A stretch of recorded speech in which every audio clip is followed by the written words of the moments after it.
ഇന്നലത്തെ ക്ലാസ്സിന്റെ റെക്കോർഡ് ഉണ്ടോ? ഇല്ല, ഇന്നലത്തെ ക്ലാസ്സിന്റെ റെക്കോർഡില്ല. ഇന്നത്തെ ക്ലാസ്സിന്റെ റെക്കോർഡ് ഉണ്ടാവും. ഓക്കെ, ഇന്നലത്തെ ക്ലാസ് മറ്റൊരു വേറൊരു റെക്കോർഡായിട്ട് അയക്കാം. നമുക്ക് പറയാം. ഇന്നലെ മിസ്സായി പോയി. So, dear learners, welcome to our class. So, today we are going to discuss about the Unit 2 in Block 1 from Rural Sociology. അപ്പോൾ ബ്ലോക്ക് 1-ലുള്ള യൂണിറ്റ് 2 ആണ് നമ്മൾ ഡിസ്കസ് ചെയ്യുന്നത്. ഇനി നമുക്ക് ഇന്നിപ്പം ചൊവ്വാഴ്ചയായി, ബുധൻ വ്യാഴം 2 ദിവസം കൂടി ക്ലാസ് ഉണ്ട്. അപ്പോൾ നമ്മൾ എന്ത് ചെയ്യും? ഞാൻ തന്നെയാണ് ക്ലാസ് എടുക്കുന്നത്. ബ്ലോക്ക് 1-ലുള്ള ബ്ലോക്ക് 2 ആണ് നമ്മൾ ഡിസ്കസ് ചെയ്യുന്നത്. നാളെയും മറ്റന്നാളും ഇതേ സമയം തന്നെ 1.5 മണിക്കൂർ, 7:30 to 9. ഓക്കെ. എൻ്റെ പേര് ഡോക്ടർ അഹമ്മദ് സിറാജുദ്ദീൻ. ഇവിടെ സോഷ്യോളജി ഡിപ്പാർട്ട്മെന്റ് അധ്യാപകനാണ് കൊല്ലത്ത്. നമുക്ക് ഇന്ന് ഡിസ്കസ് ചെയ്യാനുള്ളത്, ഞാൻ നേരത്തെ പറഞ്ഞത്, ഇന്നലെ ഞാൻ ബ്ലോക്ക് 1-ലുള്ള 1ാമത്തെ യൂണിറ്റ് ഡിസ്കസ് ചെയ്തിരുന്നു. ഇന്ന് നമുക്ക് ഡിസ്കസ് ചെയ്യാനുള്ളത് യൂണിറ്റ് 2 ആണ്.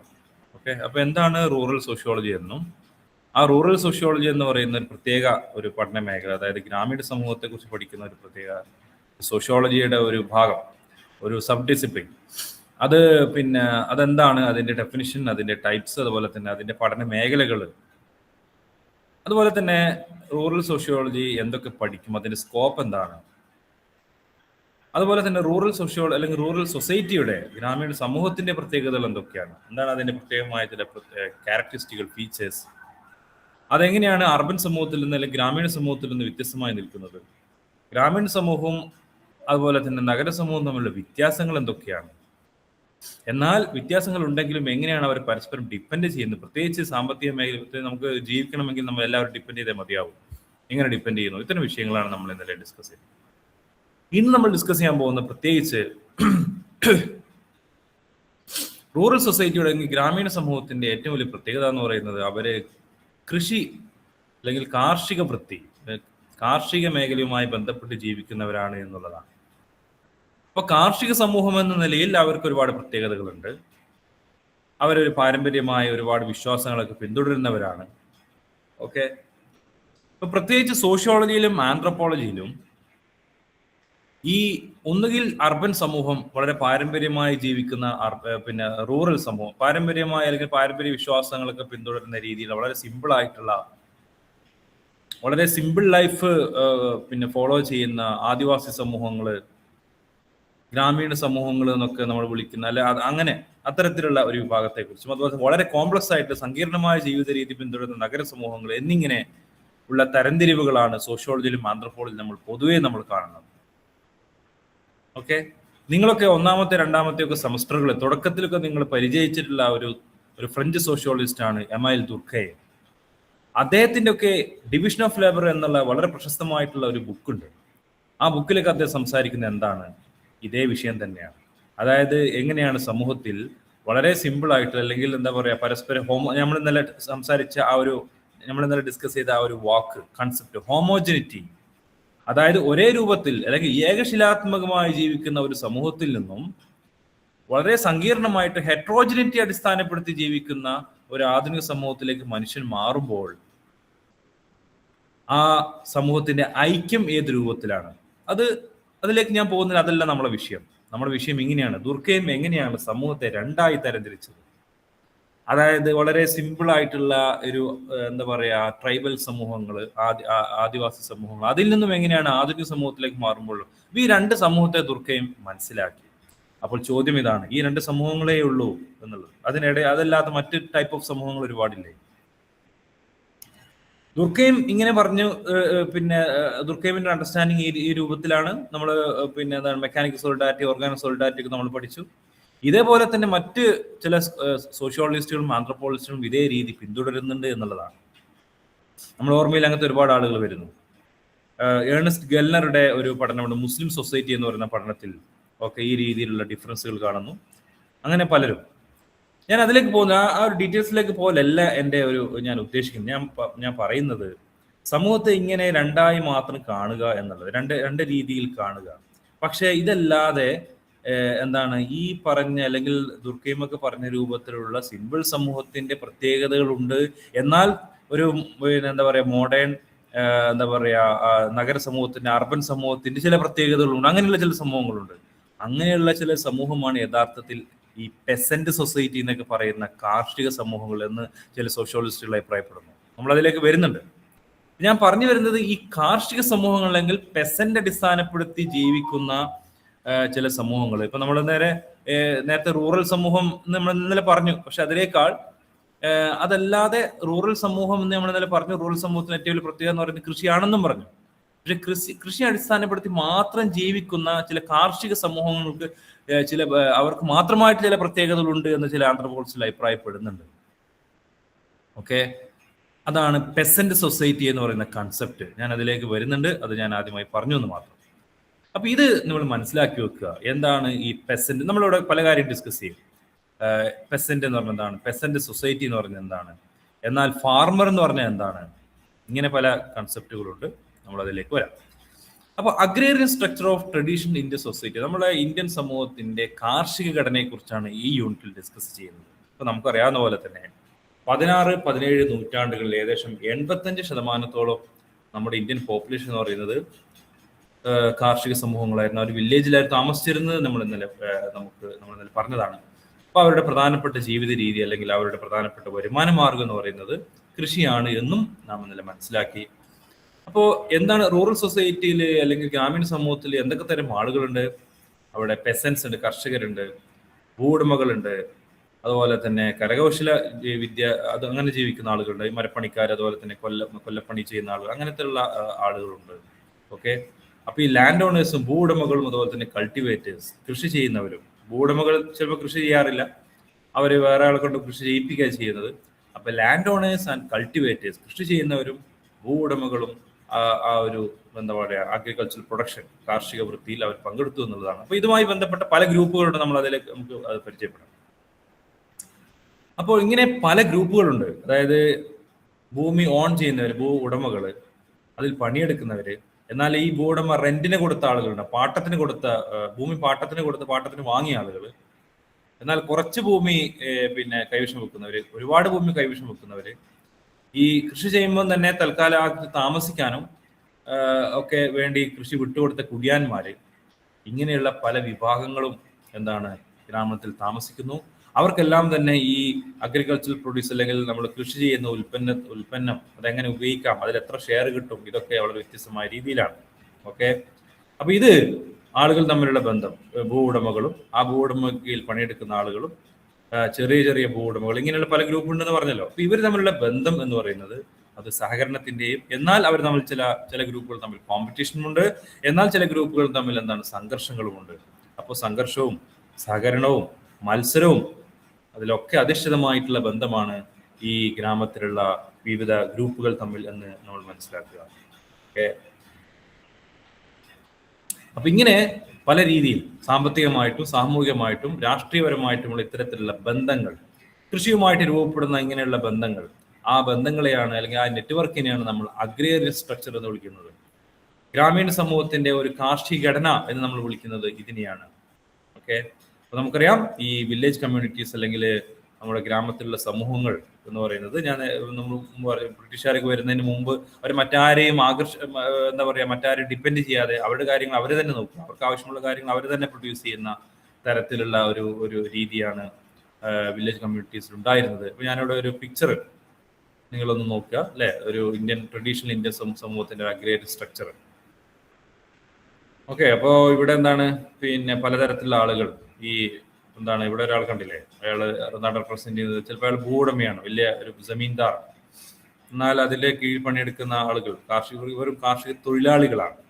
എന്നാൽ ഇങ്ങനെ ഈ ഈ പോട്ടുണ്ടാക്കുകയും അല്ലെ, ഇങ്ങനെയുള്ള ഈ ചട്ടി കലങ്ങളൊക്കെ ഉണ്ടാക്കുന്ന ആളുകളുണ്ട്, കുശവന്മാര്, അതുപോലെ തന്നെ അങ്ങനെ പലതരത്തിലുള്ള ആളുകൾ, മാർക്കറ്റ് വിൽക്കുന്ന ആളുകൾ, അങ്ങനെ പലതരത്തിൽ വില്ലേജ് കമ്മ്യൂണിറ്റീസ് പറയുന്നത് അങ്ങനെ പലതരത്തിലുള്ള ആളുകളാണ്. ഓക്കെ, ഇപ്പൊ കൊളോണിയൽ ഭരണത്തിന് മുമ്പ് അവരൊരു സെൽഫ് സഫിഷ്യന്റ് ആയിരുന്നു, അവര് മറ്റുള്ളവരെ അവർ ഡിപ്പെൻഡ് ചെയ്തിരുന്നവർക്ക് അവർക്ക് ആവശ്യമുള്ള കാര്യങ്ങളൊക്കെ അവർക്ക് അവിടെ കിട്ടിയിരുന്നു, വളരെ സ്ട്രോങ് ആയിരുന്നു. ലാൻഡ് റിലേഷൻസ് ഒക്കെ എന്ന് പറഞ്ഞാൽ അവരുടെ ഭൂമിയുമായി ബന്ധപ്പെട്ട ബന്ധം എന്ന് പറയുന്നത് അവരുടെ പരസ്പര വിശ്വാസം, ട്രസ്റ്റും കാര്യങ്ങളൊക്കെ ആയിരുന്നു, സഹകരണമൊക്കെ ആയിരുന്നു. പക്ഷെ ബ്രിട്ടീഷുകാർ വന്നതിന് ശേഷം ഇവിടെ നോക്കുക, കൊളോണിയൽ ഭരണത്തിന് ശേഷം എന്താ സംഭവിച്ചത്? ഈ ടാക്സ് പിരിക്കുന്ന അല്ലെങ്കിൽ റവന്യൂ നികുതി പിരിക്കുന്ന ആളുകൾക്ക് കൂടുതൽ അവകാശങ്ങൾ കൊടുത്തു. അപ്പൊ ഇവരെന്ത് ചെയ്യുന്നത് വെച്ചാൽ കൂടുതൽ ഈ കർഷകരെ കൂടുതൽ ബുദ്ധിമുട്ടിക്ക് അവരിൽ നിന്ന് എന്താ പറയുക അമിതമായ ടാക്സ് ഈടാക്കുന്ന ഒരു അവസ്ഥ വന്നു. അങ്ങനെ ഹെവി ടാക്സ് ഉള്ള രീതിയിലേക്ക് അല്ലെങ്കിൽ കർഷകർക്ക് താങ്ങുന്നതിലധികമുള്ള നികുതി ഈടാക്കുന്നത് കൊണ്ട് തന്നെ ഒരുപാട് പ്രശ്നങ്ങൾ സാധാരണക്കാരായ കർഷകർ അനുഭവിക്കേണ്ടി വന്നു. സാധാരണക്കാരായ കർഷകർ മാത്രമല്ല, ഈ ചെറുകിട കർഷകർ, കുറഞ്ഞ ഭൂമി കൈകാര്യം ചെയ്യുന്ന ആളുകൾ, അവർക്കൊക്കെ ഒരുപാട് പ്രശ്നങ്ങൾ ഉണ്ടായി.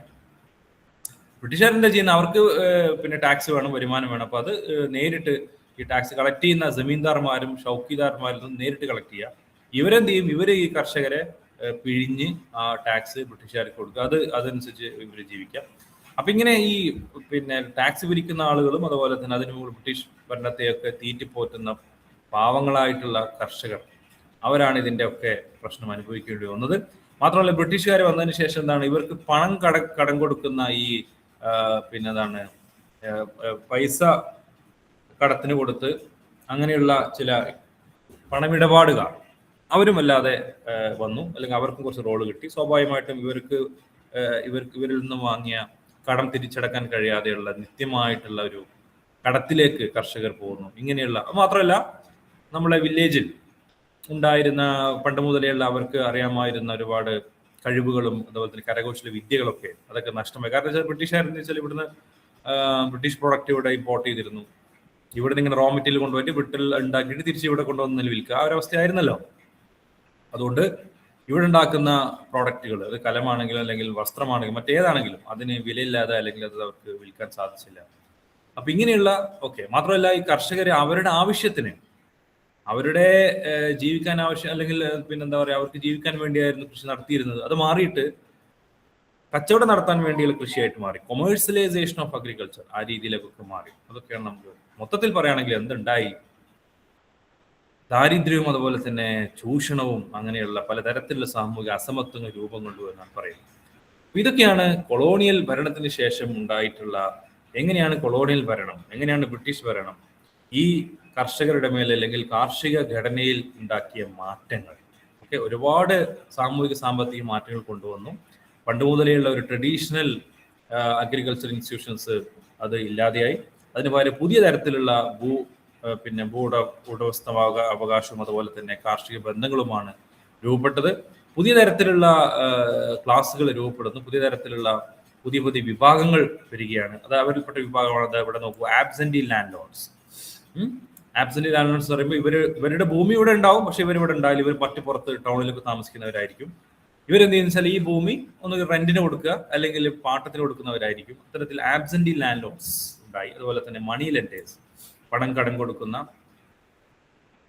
പണമിടപാടുകാർ ഗ്രാമത്തിലേക്ക് വരികയും അങ്ങനെ അത് ഫസ്റ്റൊക്കെ അവര് കടം മേടിക്കും, പക്ഷെ അത് തിരിച്ചടക്കാൻ കഴിയാതെ ഒരു ഇൻഡെപ്റ്റഡ്നെസ്സിലേക്ക് അല്ലെങ്കിൽ കടബാധ്യതയിലേക്ക് കർഷകർ പോകുന്ന ഒരു അവസ്ഥയിലേക്ക് എത്തും.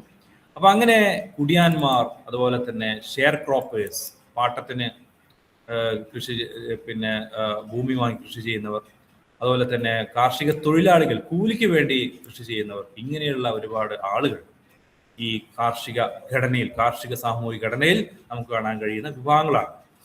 അതുപോലെ തന്നെ ഇതിനിടയിൽ സ്റ്റേറ്റിന്റെയും രാഷ്ട്രത്തിന്റെയും അങ്ങനെ ഗവൺമെന്റിന്റെയും എന്നാൽ കർഷകരുടെയും ഇടയിൽ ഇത്തരത്തിൽ ഇടയാളന്മാർ, ഇന്റർമീഡിയറ്റ്സ് ആയിട്ട് ഒരുപാട് വിഭാഗങ്ങൾ വന്നതാണ്. ഇന്റർമീഡിയറീസ്, ഒരുപാട് ഇടയാളന്മാർ, അല്ലെങ്കിൽ അതിനിടയിൽ അത് ടാക്സ് പിരിക്കുന്ന ആളുകൾ. അപ്പൊ ഗവൺമെന്റിനെ സംബന്ധിച്ചിടത്തോളം അവർക്ക് ലാൻഡ് റവന്യൂ കിട്ടും, അവർക്ക് ഭൂനികുതി കിട്ടുക, അതാണ് അവരുടെ ഏറ്റവും പ്രധാനപ്പെട്ട ഇൻകം എന്ന് പറയുന്നത്.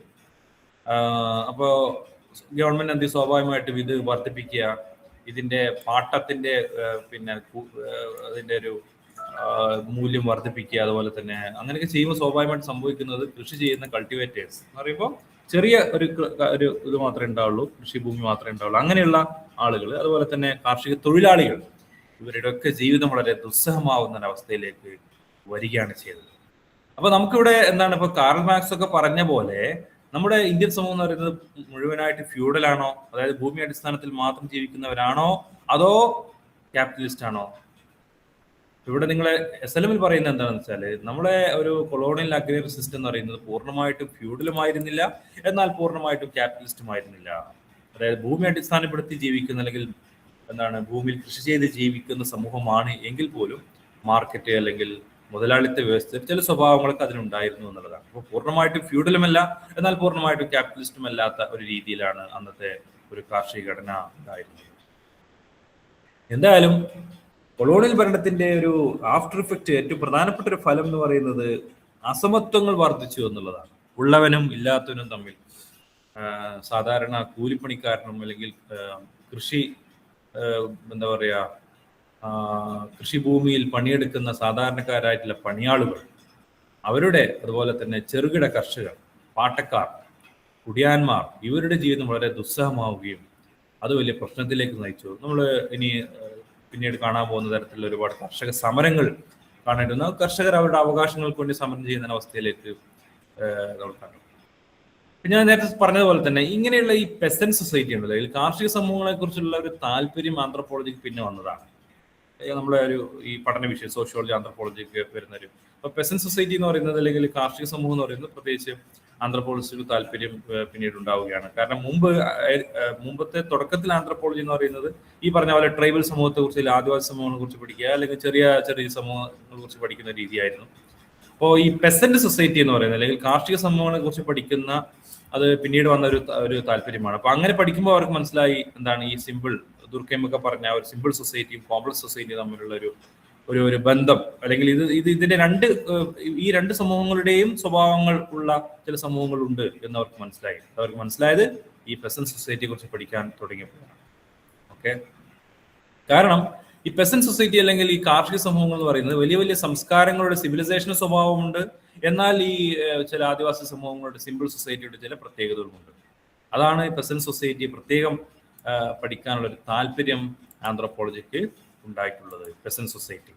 ഓക്കെ, അപ്പൊ അതുകൊണ്ട് വലിയ വലിയ സിവിലൈസേഷൻ ഒക്കെ പഠിക്കുമ്പോൾ സ്വാഭാവികമായിട്ട് അവരുടെ പെസന്റ് സമൂഹത്തിന്റെ ചില പ്രത്യേകത പഠിക്കാൻ തുടങ്ങി. ഇതിൽ റോബർട്ട് റെഡ്ഫീൽഡ് എന്ന് പറയുന്ന ഒരു അമേരിക്കൻ ആന്ത്രപ്പോളജിസ്റ്റ് ഉണ്ട്. അദ്ദേഹത്തിന്റെ പേര് ചിലപ്പോൾ നിങ്ങൾ കേട്ടിട്ടുണ്ടാവും, ഒന്നുകൂടി ഓർത്തു വെക്കുക.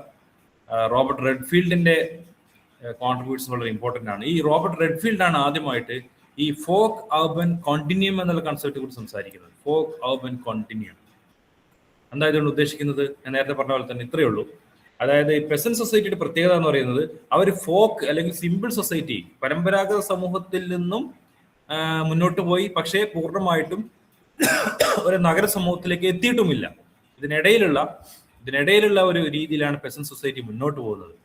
അത് മനസ്സിലാക്കാനാണ് ഫോക്ക് അർബൻ കോണ്ടിന്യൂം എന്ന് വിളിക്കുന്നത്. ഫോക്കിൽ നിന്നും അർബനിലേക്കുള്ള ഒരു കണക്ഷൻ, അങ്ങനെ കണക്ഷൻ കാണാൻ കഴിയുന്ന ഒരു സമൂഹം, അതാണ് പെസന്റ് സൊസൈറ്റി എന്ന് പറയുന്നത്. അപ്പോൾ പെസന്റ് സൊസൈറ്റി അല്ലെങ്കിൽ കാർഷിക സമൂഹങ്ങൾ എന്ന് പറയുന്നത് നേരത്തെ പറഞ്ഞ ഒറ്റപ്പെട്ട ഈ ഫോക്ക് സൊസൈറ്റിയും അതുപോലെ തന്നെ കോംപ്ലക്സ് സൊസൈറ്റിന്റെയും ഇടയിൽ, അല്ലെങ്കിൽ അതിനിടയിൽ കാണാൻ കഴിയുന്ന രണ്ട് സമൂഹത്തിന്റെയും ഫീച്ചർ ഫോളോ ചെയ്യുന്ന ഒരു സമൂഹമായിട്ട് നമുക്ക് പെസന്റ് സൊസൈറ്റി കാണാൻ കഴിയും എന്നാണ് അദ്ദേഹം പറയുന്നത്. അപ്പൊ അദ്ദേഹത്തിന്റെ ഈ ഫോക്ക് അർബൻ കോണ്ടിന്യൂം എന്നുള്ള കോൺസെപ്റ്റ് ചിലപ്പോൾ നിങ്ങൾക്ക് 2 മാർക്കിന്റെ ചോദ്യത്തിലേക്ക് വരാം, അല്ലെങ്കിൽ അല്ലെങ്കിൽ 4 മാർക്കിന്റെ ചോദ്യത്തിലേക്ക് വരാൻ സാധ്യത. എന്താണ് ഫോക്ക് അർബൻ കോണ്ടിന്യൂം എന്നത്? മിക്കവാറും 2 മാർക്കിന്റെ ചോദ്യത്തിലേക്ക് അത് വരുന്നത്. അപ്പൊ ഈ ഫ്രെയിംവർക്ക് നമുക്ക് എന്താണ്, എങ്ങനെയാണ് ഈ ട്രഡീഷണൽ സമൂഹത്തിൽ നിന്നും ആധുനിക സമൂഹത്തിലേക്ക് ഉള്ള മാറ്റം എങ്ങനെയാണെന്ന് പഠിക്കാൻ ഈ കൺസെപ്റ്റ് നമ്മൾ ഹെൽപ്പ് ചെയ്യും എന്നാണ് പറയുന്നത്. ഓക്കെ, പിന്നെ നമുക്ക് പെസന്റ് സൊസൈറ്റിയിലേക്ക് വരാം. ഇത് ഇന്ത്യൻ സമൂഹത്തെ കുറിച്ച് മാത്രമല്ല കേട്ടോ പറയുന്നത്, മൊത്തത്തിൽ നമുക്ക് പെസന്റ് സമൂഹത്തെ കുറിച്ച് സോഷ്യോളജിയും ആന്ത്രപ്പോളജിയും എന്തൊക്കെ കാര്യങ്ങളാണ് പറയുന്നത് എന്ന് അതിലേക്കാണ് വരുന്നത്. അതൊരു പ്രധാനപ്പെട്ട അടുത്തൊരു തീമാണ്. എന്താണ് പെസന്റ് സമൂഹം, എന്താണ് കാർഷിക സമൂഹം? എന്താ പെസന്റ് സമൂഹം എന്ന് പറഞ്ഞാല്? ദ ടേം പെസന്റ് എന്നുള്ളത് മിഡിയൽ യൂറോപ്പിൽ ഒറിജിനേറ്റ് ചെയ്തിട്ടുള്ള ഒരു ടേമാണ്. ഇതുകൊണ്ട് ഉദ്ദേശിക്കുന്നത് റൂറൽ പീപ്പിൾ അല്ലെങ്കിൽ ഗ്രാമീണ സമൂഹം, കൃഷി അടിസ്ഥാനപ്പെടുത്തി കൃഷിയിൽ എൻഗേജ് ചെയ്ത് ജീവിക്കുന്ന സാധാരണക്കാരായിട്ടുള്ള ആളുകൾ എന്നാണ് ഉദ്ദേശിക്കുന്നത്. ഓക്കെ, അപ്പോൾ പെസന്റ് അല്ലെങ്കിൽ കർഷകർ എന്ന് നമ്മൾ വിളിക്കുന്നവരാണ് യഥാർത്ഥത്തിൽ അഗ്രികൾച്ചർ പ്രൊഡക്ഷൻ. കാർഷിക സമൂഹമാണെങ്കിൽ ആ ഒരു കൃഷിക്കാർ അത് പ്രധാനപ്പെട്ട ഒരു വിഭാഗമാണ്. ഓക്കെ, അപ്പോൾ കൃഷി അല്ലെങ്കിൽ അതുമായി ബന്ധപ്പെട്ട് ജീവിക്കുന്നവരാണ് പെസന്റ് സമൂഹം എന്ന് പറഞ്ഞ് നമുക്കറിയാം. പ്ലഫിങ്, സോയിങ്, ഉഴുതുമറിക്കുക, വിത്തി വിതയ്ക്കുക, അതുപോലെ തന്നെ അവിടെ ജലസേചനം, അതിനാവശ്യമായിട്ടുള്ള കൃഷിക്ക് ആവശ്യമായിട്ടുള്ള വെള്ളം എത്തിക്കാനുള്ള ജലസേചനമായ കാര്യങ്ങൾ ചെയ്യുക. ഓക്കെ, എന്നിട്ട് അത് വിളവെടുക്കുക, എന്നിട്ട് വിളവെടുത്തിട്ട് പിന്നെ അവരുടെ ആ വിള അത് കൃത്യമായി സൂക്ഷിക്കുക. ഇത്തരം കാര്യങ്ങളൊക്കെ ചെയ്യുന്നൊരു വിഭാഗം എന്നുള്ള രീതിയിലാണ്. ഈ പെസൻസിനെ അല്ലെങ്കിൽ നമ്മൾ കർഷകരെ നമ്മൾ ഇങ്ങനെ തരംതിരിക്കുകയാണെങ്കിൽ, അതായത് കാറ്റഗറീസ് എന്ന് പറയുമ്പോൾ എന്തൊക്കെയാണത്? ഒന്ന്, ലാൻഡ് ഓണേഴ്സ്, ഭൂ ഉടമകൾ. അവർ വലിയ രൂപത്തിലുള്ള ഭൂമി കൈവശം വെക്കുന്നവരാണ്. അവർ ചിലപ്പോൾ അതിൽ കൾട്ടിവേറ്റ് ചെയ്തേക്കാം, അല്ലെങ്കിൽ മറ്റാരെങ്കിലും ഉണ്ടെങ്കിലൊക്കെ അവർ കൃഷി ചെയ്യിപ്പിച്ചേക്കാം. അങ്ങനെയുള്ള വിഭാഗമാണ് ലാൻഡ് ഓണേഴ്സ് എന്ന് പറയുന്നത്. രണ്ടാമത്തെ വിഭാഗം ഏതാ? Owner cultivators. അവർ ഭൂമിയുണ്ട്, അവർക്ക് ഭൂമി ഉടമസ്ഥാവകാശം, അവർക്ക് ഭൂമിയുമുണ്ട്. എന്നിട്ട് അവർ സ്വന്തം ഭൂമി കൃഷി ചെയ്യുകയാണ്. മറ്റൊരാളുടെ ഭൂമിയല്ല, സ്വന്തം ഭൂമി കൃഷി ചെയ്യുന്നു. ഓക്കെ, അതിൽ കൃഷി ചെയ്യുന്നത് അധികം അവരുടെ കുടുംബത്തിൽപ്പെട്ട ആളുകൾ, നമ്മൾ ഇന്നലെ പറഞ്ഞല്ലോ, അവരുടെ കുടുംബത്തിൽപ്പെട്ട ആളുകളായിരിക്കും പൊതുവെ ഈ കൃഷി ചെയ്യുന്നത്. വലിയ ഒരു എന്താ പറയുക, അത്യാവശ്യം കുഴപ്പമില്ലാത്ത വലിയ ഒരു അത്യാവശ്യം കുഴപ്പമില്ലാത്ത ഭൂമി, ഉദ്ദേശിച്ചത് അത്യാവശ്യം എന്താ പറയുക, വളരെ കുറഞ്ഞ ഭൂമിയല്ല, ഒരു കുഴപ്പമില്ലാത്ത പോർഷൻ ഓഫ് ലാൻഡ് കൈവശം വെക്കുന്നവരാണ് ഓണർ കൾട്ടിവേറ്റേഴ്സ് എന്ന് പറയുന്നത്. മറ്റൊരു വിഭാഗമാണ് ടെനൻസ്, കുടിയാന്മാർ. മറ്റുള്ളവരുടെ ഭൂമിയിൽ കൾട്ടിവേറ്റ് ചെയ്യുന്നവരാണ്, കൃഷി ചെയ്യുന്നവരാണ്. എന്നിട്ട് അവരെന്ത് വെച്ചാൽ ലാൻഡ് ലോഡ്സിന് ഭൂ ഉടമക്ക് റെന്റ്, വാടക കൊടുക്കുന്നവരാണ്. ഓക്കെ, അപ്പൊ എന്തായാലും കുറച്ചു കാലം ആ ഭൂമിയിൽ ലാൻഡ് ടെന്യൂർ, കുറച്ചു കാലത്തേക്കാണ് അവർ റെന്റ് കൊടുക്കുന്നത്. ആ കാലഘട്ടം അവിടെ കൃഷി ചെയ്യാം, വേണമെങ്കിൽ അവിടെ തന്നെ കുടികെട്ടി. അതുകൊണ്ടാണ് കുടിയാന്മാർ എന്നൊക്കെ വിളിക്കുന്നത്. അങ്ങനെയുള്ള അവകാശം ഉള്ളവരാണ് കുടിയാന്മാർ എന്ന് പറയുന്നത്. ഓക്കെ, പിന്നെയാണ് ഷെയർ ക്രോപ്പേഴ്സ്. എന്താ ഷെയർ ക്രോപ്പേഴ്സ് എന്ന് പറഞ്ഞാല്? അവർ കൃഷി ചെയ്യും, എന്നിട്ട് അതിന്റെ ലാഭം ഭൂവുടമയുമായിട്ട് പങ്കുവെക്കും. ഓക്കെ, അപ്പോൾ അവർക്ക് ഒരു എന്താ പറയുക, ഇപ്പോൾ ഉദാഹരണം പറയുകയാണെങ്കിൽ ഒരു 100 പറ നെല്ല് കിട്ടുകയാണെങ്കിൽ അത് കുറഞ്ഞ ശതമാനം മാത്രമേ എന്ത് ചെയ്യുന്നുള്ളൂ, ഈ കൃഷി പാട്ടക്കാർക്ക് കിട്ടുന്നുള്ളൂ. അവർക്കും ഒരുപാട് ഇക്കണോമിക് അല്ലെങ്കിൽ സാമ്പത്തികമായ പ്രശ്നങ്ങൾ നേരിടുന്നവരാണ്. മറ്റൊന്നാണ് അഗ്രികൾച്ചറൽ ലേബേഴ്സ്, കാർഷിക തൊഴിലാളികൾ. ഇവർക്ക് ഭൂമിയുമില്ല, ഇവർ കൃഷി ചെയ്യുന്നത് സ്വന്തം ഭൂമിയിലുമല്ല, മറിച്ച് കൂലിക്ക് വേണ്ടിയാണ്. ഇന്ന് രാവിലെ മുതൽ വൈകുന്നേരം വരെ പണിയെടുത്താൽ അതിന്റെ പാടത്ത് പണിയെടുത്താൽ അതിന്റെ ഒരു കൂലി കിട്ടും. അത് ചിലപ്പോൾ പണ്ടൊക്കെ ആണെങ്കിൽ വല്ല നെല്ലോ ഒക്കെ ആയിരിക്കും കൊടുക്കുക. ഇപ്പോഴാണെങ്കിൽ ആ മണിക്കൂറിന് പണിയെടുത്തതിന്റെ ഒരു നിശ്ചിത ഒരു കൂലി കൊടുക്കുന്നു. അപ്പോൾ ഈ ഗ്രാമത്തിലുള്ള കാർഷിക ഘടന എന്ന് പറയുന്ന ആ ഒരു സാമൂഹിക ഘടനയിൽ ഏറ്റവും കൂടുതൽ ഉള്ളത് ശരിക്കും പറയുകയാണെങ്കിൽ ഈ കൂലി പണിക്കാരാണ് എന്നുള്ളതാണ്. കൃഷി മേഖലയിൽ തൊഴിലെടുക്കുന്ന സാധാരണക്കാരായിട്ടുള്ള കൂലിപ്പണിക്കാർ, അതാണ് അഗ്രികൾച്ചറൽ ലേബേഴ്സ്. ഓക്കെ, മറ്റൊന്നാണ് ഞാൻ നേരത്തെ പറഞ്ഞത് ആബ്സെന്റി ലാൻഡ് ലോഡ്സ്. ഇവർക്ക് ഒരുപാട് ഭൂമിയുണ്ട്, പക്ഷെ ഇവരെന്ത് ചെയ്യുന്നില്ല, പേഴ്സണലി അവർ കൃഷി ചെയ്യുന്നില്ല. ഭൂമി ഇവിടെ ഉണ്ട്, വേറെ സ്ഥലത്ത് താമസിക്കും, ഇവിടെ വന്നിട്ട് റെന്റ് കളക്ട് ചെയ്ത് പോകും, വാടക കളക്ട് ചെയ്ത് പോകുന്നവരാണ്. ഓക്കെ, അപ്പൊ അവരാണ് ആബ്സെന്റ് ലാൻഡ് ലോഡ്സ് എന്ന് പറയുന്നത്. ഓക്കെ, അപ്പൊ ഇന്ത്യയിൽ പൊതുവെ ഈ പെസൻസ് അല്ലെങ്കിൽ കർഷകര് പൊതുവെ ഇന്ത്യയിൽ അവർ അറിയപ്പെടുന്നത് ഒരു പദം, അത് കിസാൻസ് എന്നുള്ള പദത്തിലാണ്. കിസാൻ, നമുക്കറിയാലോ, കിസാൻ മഹാസഭ എന്നൊക്കെ നമ്മൾ കേട്ടിട്ടുണ്ടല്ലോ. അപ്പൊ പൊതുവെ ഇന്ത്യയിൽ പെസൻസ് അല്ലെങ്കിൽ കർഷകർ അറിയപ്പെടുന്നത് കിസാൻ എന്ന പേരിലാണ്. ചിലപ്പോൾ 1 വേർഡ് ക്വസ്റ്റ്യൻസ് ചോദിക്കും, ഓർത്ത് വരിക. അപ്പൊ നമ്മളെ ഗ്രാമീണ സമൂഹത്തിന്റെ ഏറ്റവും കൂടുതൽ മെജോറിറ്റി എന്ന് പറയുന്നത് ഈ കിസാൻ എന്ന് പറയുന്ന കർഷകരാണ്. ഓക്കെ, അപ്പോൾ കൃഷി അവരുടെ പ്രധാനപ്പെട്ട ജീവിതമാർഗമാണ്. ഓക്കെ, അപ്പോൾ നമ്മൾ ബ്രിട്ടീഷ് ഭരണം ഒക്കെ അല്ലെങ്കിൽ ആ ഒരു ബ്രിട്ടീഷ് ഭരണം മുതൽ ഒരു വർഷങ്ങളായിട്ട്, നൂറ്റാണ്ടുകളായിട്ട് ഓരോ കാലഘട്ടത്തിനുമുള്ള ഗവൺമെന്റ് സ്വീകരിക്കുന്ന ഭൂമിയുമായി ബന്ധപ്പെട്ട് സ്വീകരിക്കുന്ന എന്ത് പോളിസികളും ആദ്യം ബാധിക്കുന്നത് ഈ കർഷകരാണ് എന്നുള്ളതാണ്. നമ്മളെ സാമൂഹിക രാഷ്ട്രീയ മേഖലയിൽ എന്താ പറയാ, പല മേഖലകളിലും അതുപോലെ തന്നെ പല മൂവ്മെന്റുകളിലും അതുപോലെ തന്നെ സംഘർഷങ്ങളിലും സമരങ്ങളിലുമൊക്കെ ഈ കർഷകർ വഹിച്ച പങ്ക് വളരെ വലുതാണ് എന്നുള്ളതാണ്. അപ്പോൾ കർഷകർ എന്താണ്, പെസൻസ് എന്താണ്, അവര് പ്രധാനപ്പെട്ട വിഭാഗങ്ങൾ ഏതൊക്കെയാണ് എന്നൊക്കെ നമ്മൾ പഠിച്ചു. ഇനി പെസൻസിനെ കുറിച്ചുള്ള ഡെഫിനിഷൻസ് നിങ്ങളെ എസ്എൽഎമ്മിൽ പറയുന്നുണ്ട്. അതിൽ പ്രധാനമായിട്ടും എൽ ക്രോയ്ബർ എന്ന് പറയുന്ന ഒരു ആന്ത്രോപോളജിസ്റ്റ്, അദ്ദേഹത്തിന്റെ ഡെഫിനിഷൻ അതിലേക്ക് വരാം.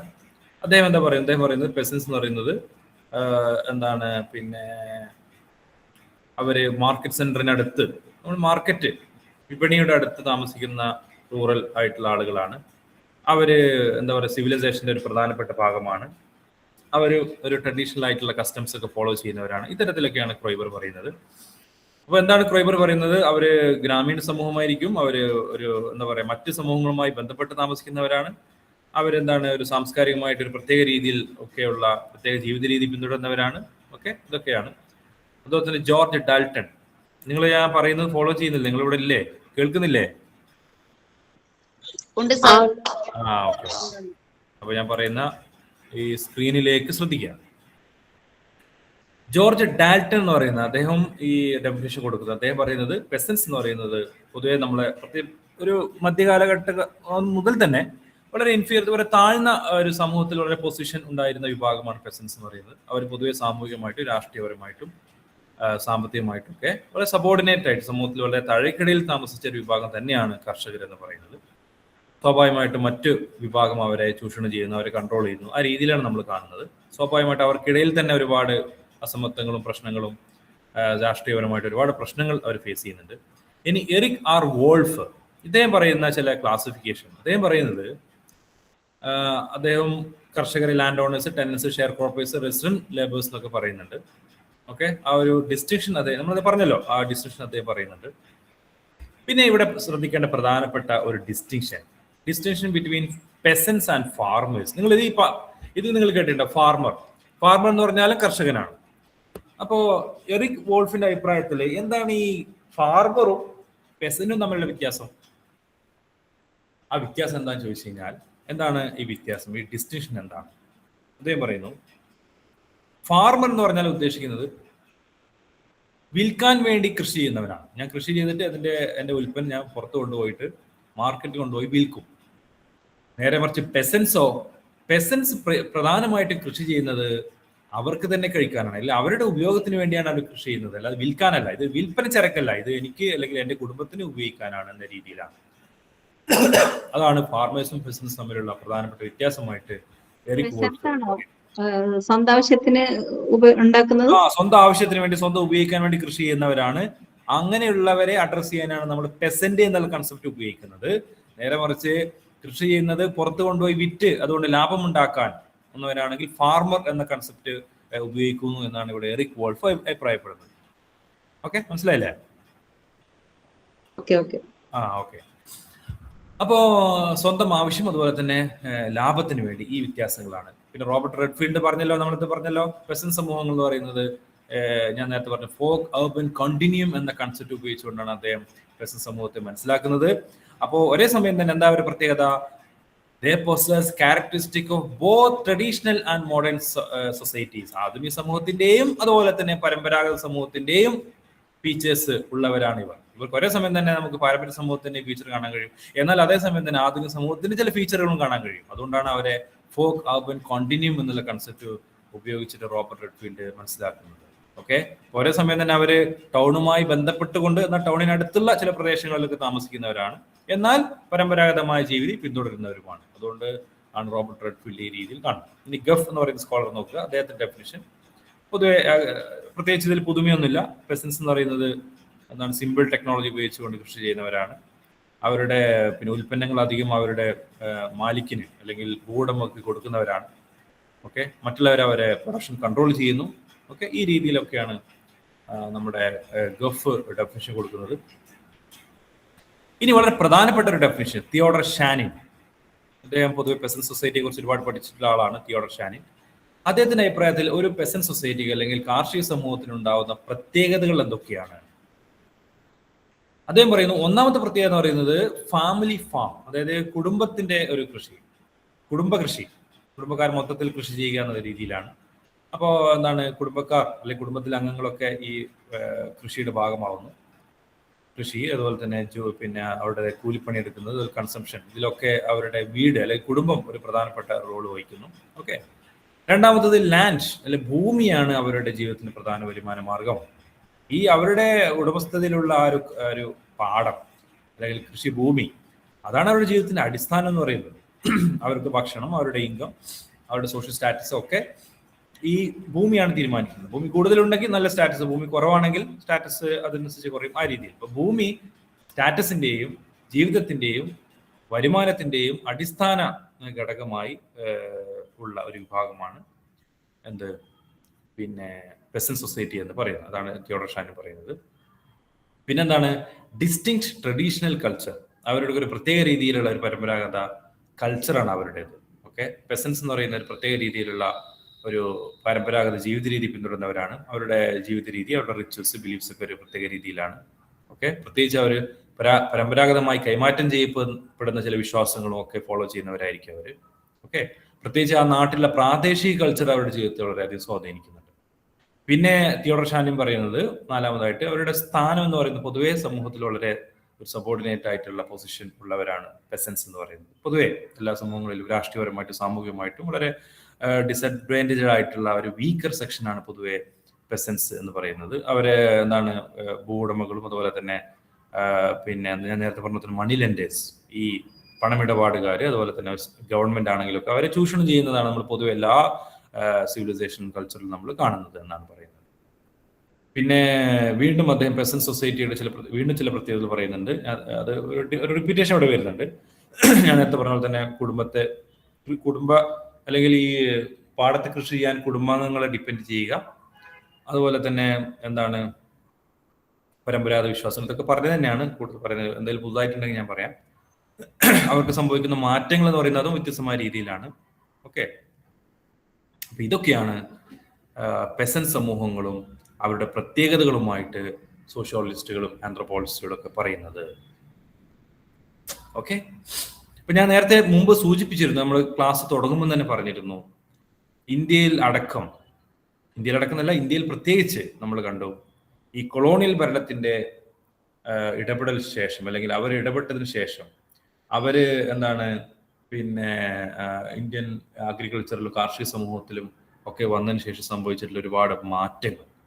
ആ മാറ്റം എന്ന് പറയുന്നത് ഈ നികുതി പിരിക്കുന്ന ഇടയാളന്മാർ, നികുതി പിരിക്കുന്ന ഈ ഇന്റർമീഡിയറീസ്, ജമീന്ദാർമാര്, അതുപോലെ തന്നെ വലിയ വലിയ ഭൂമി കൈവശം വെക്കുന്ന ഭൂവുടമകള്, അവർക്ക് മാത്രം ഉപകാരം ഉണ്ടായി എന്നല്ലാതെ, അവരുടെ കീശ വീർത്തു എന്നല്ലാതെ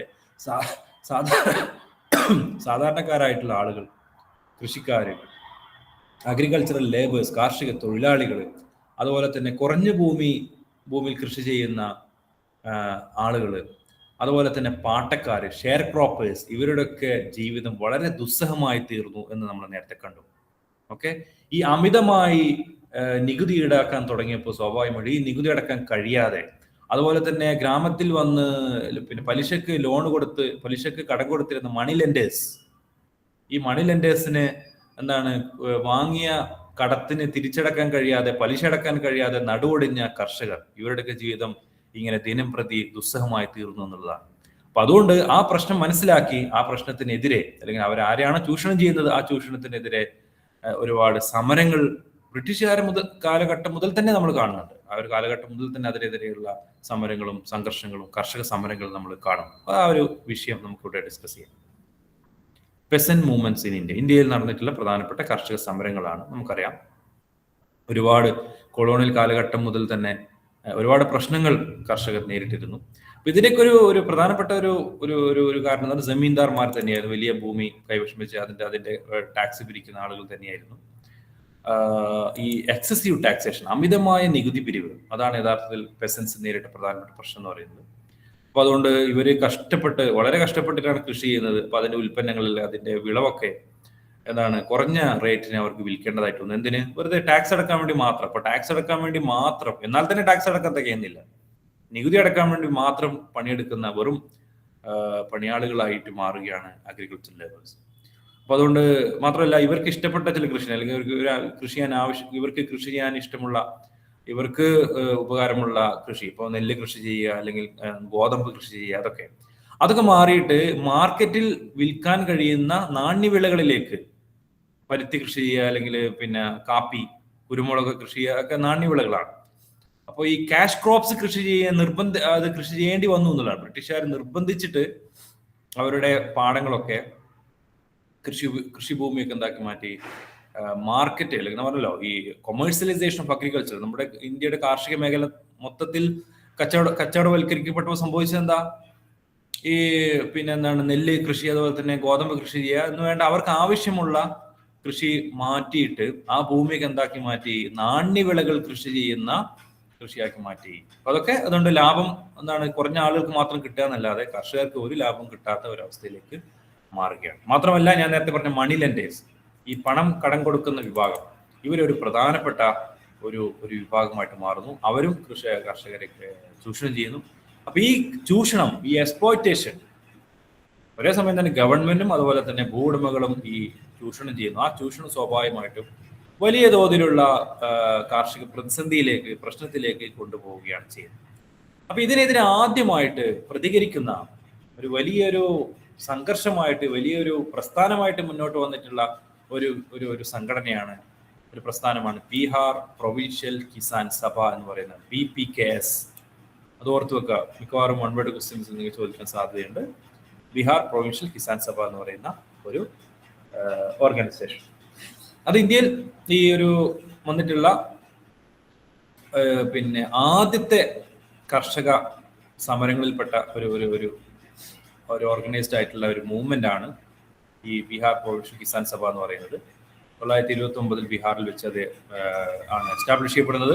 ഇത് നേതൃത്വം കൊടുക്കുന്നത് സ്വാമി സഹജനന്ദ സരസ്വതി എന്ന് പറയുന്ന ഒരു നേതാവാണ് അതിന് നേതൃത്വം കൊടുക്കുന്നത്.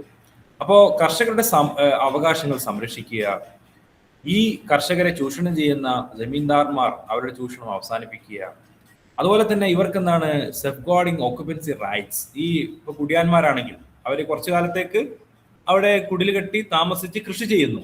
ആ കൃഷി ചെയ്യുന്നതിന് വേണ്ടിയിട്ടുള്ള ഒരു അവകാശം കുറച്ചു കാലത്തുള്ള അതിനോട് റെന്റ് അടക്കം, ഞാൻ പറഞ്ഞല്ലോ റെന്റ് കൊടുക്കുക.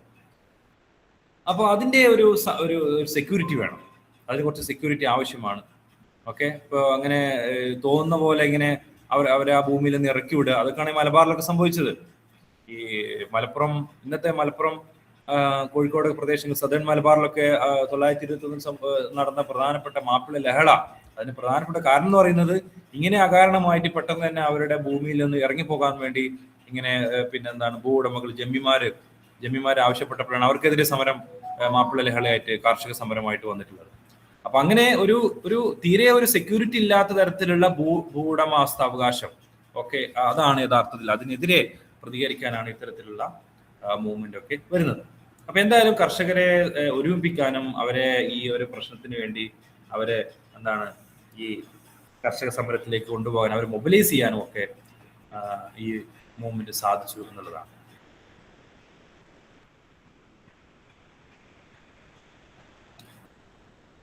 ഓക്കെ, അപ്പോൾ അതൊക്കെ നമ്മൾ ഇത്രയും വിഷയങ്ങളൊക്കെയാണ് നമ്മൾ സംസാരിച്ചത്. ഇനി അവസാനമായിട്ട് ഈ യൂണിറ്റിൽ ഡിസ്കസ് ചെയ്യുന്ന മറ്റൊരു പ്രധാനപ്പെട്ട വിഷയമാണ് എന്താണ്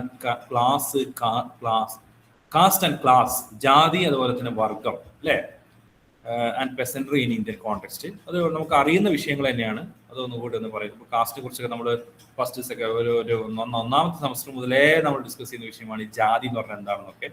അപ്പോൾ ഇന്ത്യൻ സമൂഹത്തിൽ ജാതിയും ക്ലാസും, പിന്നെ അതുമായി നമുക്ക് നമ്മൾ പഠിക്കുന്ന പെസൻട്രിയുമായി എങ്ങനെ, അല്ലെങ്കിൽ കർഷക സമൂഹമായിട്ട് എങ്ങനെ നമുക്ക് മനസ്സിലാക്കാം, ഇതൊക്കെയാണ് ഇവിടെ ഡിസ്കസ് ചെയ്യുന്നത്. പ്രധാനമായിട്ട് ജാതി എന്താണെന്ന് പഠിക്കും, അതിന്റെ പ്രത്യേകതകൾ പഠിക്കും, അതിന്റെ ക്ലാസ് എന്താണെന്ന് പഠിക്കും, ഇത്രയൊക്കെ നമ്മൾ ചെയ്യുന്നുള്ളൂ. അപ്പൊ എന്താണ് കാസ്റ്റ് പറയേണ്ട ആവശ്യം, നിങ്ങൾ ഫസ്റ്റ് സെമസ്റ്റർ മുതലേ പഠിക്കുന്ന വിഷയമാണ് കാസ്റ്റ് എന്ന് പറയുന്നത്, അല്ലെ, പോർച്ചുഗീസ് പദമായിട്ടുള്ള കാസ്റ്റ എന്ന പദത്തിൽ നിന്നാണ്. അതുകൊണ്ട് റേസ്, അല്ലെ, ബ്രീഡ്, ആ രീതി, അതൊക്കെ അതിന്റെ അർത്ഥം എന്ന് പറയുന്നത് നമ്മുടെ ഒരു വംശം എന്നുള്ള രീതിയിലാണ്. പൊതുവെ ഈ പോർച്ചുഗീസ് ട്രാവലേഴ്സ് ഒക്കെ ഈ പദം ഉപയോഗിച്ചിരുന്നു പറയും. ഇന്ത്യൻ സമൂഹത്തെ കുറിച്ച് മനസ്സിലാക്കാനൊക്കെ ഈ പദം അവർ ഉപയോഗിച്ചിരുന്നു പറയുന്നുണ്ട്. അപ്പൊ കാസ്റ്റ്, ജാതി എന്ന് പറയുന്നത് നമ്മൾ ഇന്ത്യൻ സംസ്കാരത്തിന്റെ, ഇന്ത്യൻ സിവിലൈസേഷന്റെ പ്രധാനപ്പെട്ട ഒരു ഫീച്ചറാണ്, നമുക്കൊക്കെ അറിയാവുന്നതാണ്, അല്ലെ. ജന്മാടിസ്ഥാനത്തിൽ തന്നെ ആളുകളെ തരംതിരിക്കുക, ഒരാളുടെ ജാതി തരംതിരിക്കുന്നത് അല്ലെങ്കിൽ തീരുമാനിക്കുക അവരുടെ ജന്മം ഏത് ജാതിയിൽ ജനിച്ചു എന്നുള്ള അടിസ്ഥാനപ്പെടുത്തി തീരുമാനിക്കുക, എന്നാൽ അത് ഒരിക്കലും മാറ്റാൻ കഴിയും, മരണം വരെ ആ ജാതിയിൽ തന്നെ തുടരുക. ഓക്കെ, അപ്പൊ നമ്മുടെ സാമൂഹിക ബന്ധങ്ങളും നമ്മുടെ ജോലിയും നമ്മുടെ മറ്റെല്ലാ ജീവിത രീതിയും എല്ലാം തന്നെ ജാതി നിയന്ത്രിക്കുന്ന ഒരു രീതിയിലേക്ക്, അതാണ് കാസ്റ്റ് എന്ന് പറയുന്നത്. ഓക്കെ, അപ്പൊ നമ്മുടെ സമൂഹത്തിന്റെ മൊത്തത്തിലുള്ള സാമൂഹിക ബന്ധങ്ങളെയും സാമൂഹിക ഘടനയെയും ഒന്നാകെ നിയന്ത്രിക്കുന്ന ഒരു ഫീച്ചറായിട്ട് ജാതി വർക്ക് ചെയ്യുന്നു. അതാണ് ജാതിയുടെ പ്രത്യേകത എന്ന് പറയുന്നത്. ഓക്കെ, അപ്പോ അതൊരു ഇനീക്വാലിറ്റിയാണ് യഥാർത്ഥത്തിൽ, സമൂഹത്തിൽ അസമത്വമാണ്. നല്ല ജാതിയിൽ ജനിച്ചവന് ഉയർന്ന സ്റ്റാറ്റസും അവന് ഉയർന്ന ഭൂമിയൊക്കെ ലഭിക്കുക, ഇത് എവിടുത്തെ രീതിയാണ്? ഓക്കെ, താഴ്ന്ന ജാതിയിൽ ജനിച്ചവന് ഒന്നുമില്ല. അപ്പൊ ആ ഒരു ഇത് ശരിക്കും പറയുകയാണെങ്കിൽ സമൂഹത്തിൽ നമ്മളുടെ ഇനീക്വാലിറ്റിയാണ്, അസമത്വമാണ്. ഈ അസമത്വം ന്യായീകരിക്കുന്ന ഒരു സിസ്റ്റമാണ് കാസ്റ്റ് എന്ന് പറയുന്നത്. നീ അതിൽ ജനിച്ചു, നീ ജാതിയിൽ ജനിച്ചു, അതുകൊണ്ട് നിനക്ക് ഇത്രയേ ഉള്ളൂ. അപ്പൊ അതിനെ ന്യായീകരിക്കുന്ന ഒരു സമ്പ്രദായമാണ് ജാതി സമ്പ്രദായം എന്ന് പറയുന്നത്. ഓക്കെ, അപ്പൊ സമൂഹത്തിൽ ഓരോ ജാതിയിൽ ജനിക്കുന്നതിനനുസരിച്ച് വ്യത്യസ്തമായിട്ടുള്ള പൊസിഷൻസ് കൊടുക്കുന്ന ഒരു രീതി. അപ്പോ പിന്നെ സമൂഹത്തിൽ പ്രസ്റ്റീജ്, സ്റ്റാറ്റസ്, പ്രിവിലേജ്, അധികാരം, ഇതെല്ലാം തന്നെ ഒരു ഹൈറാർക്കി ആയിട്ട്, എന്താ പറയാ, ഓരോ ജാതിയിൽ ജനിക്കുന്നവന് അതിനനുസരിച്ച് തട്ടായി തിരിക്കുന്ന ഒരു പ്രത്യേക രീതിയിലുള്ള ഒരു സമ്പ്രദായം, അത് ഇന്ത്യയിൽ മാത്രമേ ഉള്ളൂ എന്നുള്ളതാണ്. ഓക്കെ, മറ്റു പല രാജ്യങ്ങളിലും ഇങ്ങനെ പിന്നെ റേസ് ഉണ്ട്, അല്ലെ, കറുത്ത വർഗ്ഗക്കാരൻ വെളുത്ത വർഗ്ഗക്കാരൻ എന്ന് പറയുന്ന തരത്തിലൊക്കെ ഉണ്ട്. അതുപോലെ തന്നെ പണമുള്ളവൻ ഇല്ലാത്തവൻ. പക്ഷെ അതൊക്കെ ചില ക്ലാസ് ഉണ്ട്, റേസ് ഉണ്ട്, പല കാറ്റഗറീസ് ഉണ്ട്. പക്ഷെ ഈ കാസ്റ്റ് എന്ന് പറയുന്ന പ്രത്യേക രീതിയിലുള്ള കാറ്റഗറി ഇന്ത്യയിൽ മാത്രമേ ഉള്ളൂ എന്നുള്ളതാണ്. EH ബ്ലെൻഡ് എന്ന് പറയുന്ന ഒരു സ്കോളർ കാസ്റ്റിന് കൊടുക്കുന്ന ഡെഫിനിഷൻ നോക്കുക. എന്താണ് കാസ്റ്റ്? നമുക്ക് പറയേണ്ട ആവശ്യം എല്ലാവർക്കും അറിയുന്ന കാര്യങ്ങളാണ്. എന്താ ജാതി എന്ന് പറഞ്ഞാൽ അതൊരു എൻഡോഗമസ് ഗ്രൂപ്പാണ്. എന്താ എൻഡോഗമിക്സ് ഗ്രൂപ്പ് എന്ന് പറഞ്ഞാൽ? ആരെങ്കിലും റെസ്പോണ്ട് ചെയ്യൂ. എന്താ എൻഡോഗമസ് ഗ്രൂപ്പ് എന്ന് പറഞ്ഞാൽ? ഒരേ ജാതിയിൽ നിന്ന് കല്യാണം കഴിക്കാൻ പറ്റുള്ളൂ. കല്യാണം കഴിക്കുക. Yes, thank you. ആരാണ് റെസ്പോണ്ട് ചെയ്ത? പേര് പറയൂ. റഷീദ. Thank you Rasheeda. അത് തന്നെയാണ്. അതായത് സ്വജാതിയിൽ നിന്ന് മാത്രം വിവാഹം ചെയ്യുന്ന ഒരു വിഭാഗമാണ് അവർ. എൻഡോഗമസ് ആണ്. അതുപോലെ തന്നെ എല്ലാവർക്കും ഒരു പ്രത്യേക ഒരു പേരുണ്ടാവും, ജാതി പേരുണ്ടാവും. അതുപോലെ തന്നെ ആ ജാതിയുടെ ഒരു ആൻസസ്ട്രി ആരാണോ, ഒരു പൂർവ്വ പിതാമഹന്റെ ഒക്കെ പേരൊക്കെ ചിലപ്പോൾ അവർ ക്യാരി ഓവർ ചെയ്യും. ആ ജാതിയിലുള്ള ഒരു മെമ്പർഷിപ്പ് എന്ന് പറയുന്നത് ഹെറിഡിറ്ററി ആയിട്ട് പരമ്പരാഗതമായിട്ട് ലഭിക്കുന്നതാണ്. സ്വന്തം അധ്വാനിച്ച് ഉണ്ടാക്കി പിന്നെ അച്ചീവ് ചെയ്യുന്നതെന്നല്ല, അത് പാരമ്പര്യമായി കിട്ടുന്നതാണ്. ഓക്കെ, അവർ തമ്മിലുള്ള ഇന്ററാക്ഷൻ വരെ ആ കാസ്റ്റ് റൂൾസ് അടിസ്ഥാനത്തിലായിരിക്കും അല്ലേ. ഇപ്പൊ ചില സ്ഥലത്തൊക്കെ താഴ്ന്ന ജാതിക്കാരെ പേരെടുത്തൊക്കെ വിളിക്കും. അത് എത്ര വയസ്സുള്ള സീനിയർ ആയിട്ടുള്ള ആൾക്കാരാണെങ്കിലും ഉയർന്ന ജാതിയിൽപ്പെട്ട ഒരു കുട്ടി, ചെറിയൊരു കുട്ടി, ഒരു ബാലൻ ചിലപ്പോൾ താഴ്ന്ന ജാതിയിൽപ്പെട്ട ഒരു വലിയ സീനിയർ ആയിട്ടുള്ള പ്രായമുള്ള ആളുകളൊക്കെ പേരൊക്കെ വിളിക്കും. ഓക്കെ, കാരണം എന്താ? താഴ്ന്ന ജാതിയിൽപ്പെട്ട ആളായ എന്നുള്ളതുകൊണ്ടാണ്. അപ്പോൾ അവയെ നമ്മൾ ഇന്ററാക്ഷൻ വരെ ഈ കാസ്റ്റ് റൂൾസ് ആണ് തീരുമാനിക്കുക. ഇത്തരം കാര്യങ്ങൾ ഓക്കെ. പരമ്പരാഗതമായിട്ടുള്ള ഒക്കുപേഷൻ, ജോലി പിന്തുടരുന്നു, എല്ലാവർക്കും ഒരേ ഒറിജിൻ, അതൊക്കെ. അപ്പോൾ പല ക്യാരക്ടേഴ്സ് നമ്മൾ പഠിച്ചതാണ്, പറയേണ്ട ആവശ്യമില്ല. നിങ്ങൾ രണ്ടാമത്തെ സെമസ്റ്ററിലൊക്കെ എന്താ GS ഘുരെ അദ്ദേഹത്തിന്റെ ക്യാരക്ടറിസ്റ്റിക് ഓഫ് കാസ്റ്റ് പഠിച്ചതാണ്. അത് തന്നെയാണ് ഇവിടെ പറയുന്നത്. എന്താണ് ജാതിയുടെ പ്രത്യേകതകൾ? ഒന്ന് ഹൈറാർക്കി, അതായത് തട്ടായിട്ടുള്ള ഒരു ശ്രേണി എന്ന് പറയുന്നത്. ഓക്കെ, അതാണ് കാസ്റ്റിന്റെ ഏറ്റവും വലിയ പ്രത്യേകത എന്ന് പറയുന്നത്. അതിന് ഗ്രേഡ് ആക്കി തിരിച്ചിരിക്കുന്നു, സുപ്പീരിയോറിറ്റി, ഇൻഫീരിയോറിറ്റി. ഇപ്പൊ നമ്മൾ കേരളത്തിലേക്ക് വരികയാണെങ്കിൽ പൊതുവെ ബ്രാഹ്മിൻസ് ആയി പരിഗണിക്കപ്പെടുന്ന വിഭാഗം എന്ന് പറയുന്നത് നമ്പൂതിരിമാരാണ്. അപ്പൊ നമ്മൾ കേരളത്തിൽ ഏറ്റവും ഉയർന്ന ജാതിയിൽ പരിഗണിക്കപ്പെടുന്ന നമ്പൂതിരി, അതിന് തൊട്ട് താഴെയുള്ള വിഭാഗം ക്ഷത്രിയരും. അപ്പൊ വർണ്ണാടിസ്ഥാനത്തിൽ ഈ വർണ്ണം എന്ന് പറയുന്നത് 4 വർണ്ണം മാത്രമേ ഉള്ളൂ, ചാതുർവർണ്ണം മാത്രമേ ഉള്ളൂ. പക്ഷെ അതിൽ തന്നെ വരുന്ന ഒരുപാട് ജാതികളുണ്ട്. അപ്പൊ അതിനനുസരിച്ച് ഗ്രേഡ് ചെയ്യപ്പെട്ടിരിക്കുന്നു. ആ ഗ്രേഡ് ചെയ്യപ്പെട്ടതിനനുസരിച്ച് സുപ്പീരിയോറിറ്റിയും ഇൻഫീരിയോറിറ്റിയും. ഓക്കെ, അപ്പൊ ഈ സോഷ്യൽ ഹൈറാർക്കിയിൽ എല്ലാ ജാതികൾക്കും ഒരു ഫിക്സഡ് ആയിട്ടുള്ള പൊസിഷൻ ആയിരിക്കും ഉണ്ടായിരിക്കും. അത് നിങ്ങൾക്ക് ഒരിക്കലും മാറ്റാൻ കഴിയില്ല. ഉയർന്ന ജാതിക്കാർക്ക് ഒരുപാട് പ്രസ്റ്റീജും പ്രിവിലേജും ഒക്കെ ഉണ്ട്. താഴ്ന്ന ജാതിക്കാർക്ക് അവഗണനയും അതുപോലെ തന്നെ മാറ്റി നിർത്തലും വിവേചനവും ഒക്കെ അവർ ഫേസ് ചെയ്യുന്നു. ഓക്കെ, മാത്രമല്ല ഏറ്റവും പ്രധാനമായിട്ട് ritual purity and pollution. Okay, ഈ ഹൈറാർക്കിയുടെ അടിസ്ഥാനം എന്ന് പറയുന്നത് ശുദ്ധി അശുദ്ധി എന്നുള്ള കാര്യമാണ്. അത് റിച്വൽ പ്യൂരിറ്റി ആണ്. Ritual purity and pollution. എന്താ റിച്വൽ പ്യൂരിറ്റി ആൻഡ് പൊല്യൂഷൻ എന്ന് പറയുന്നത്? ആരെങ്കിലും റെസ്പോണ്ട് ചെയ്യോ? ശുദ്ധവും അശുദ്ധവുമായിട്ടുള്ള. ശുദ്ധം അശുദ്ധി എന്ന് പറയുമ്പോൾ റിച്വൽ പ്യൂരിറ്റി എന്ന് പറയുമ്പോൾ ഉദ്ദേശിക്കുന്നത്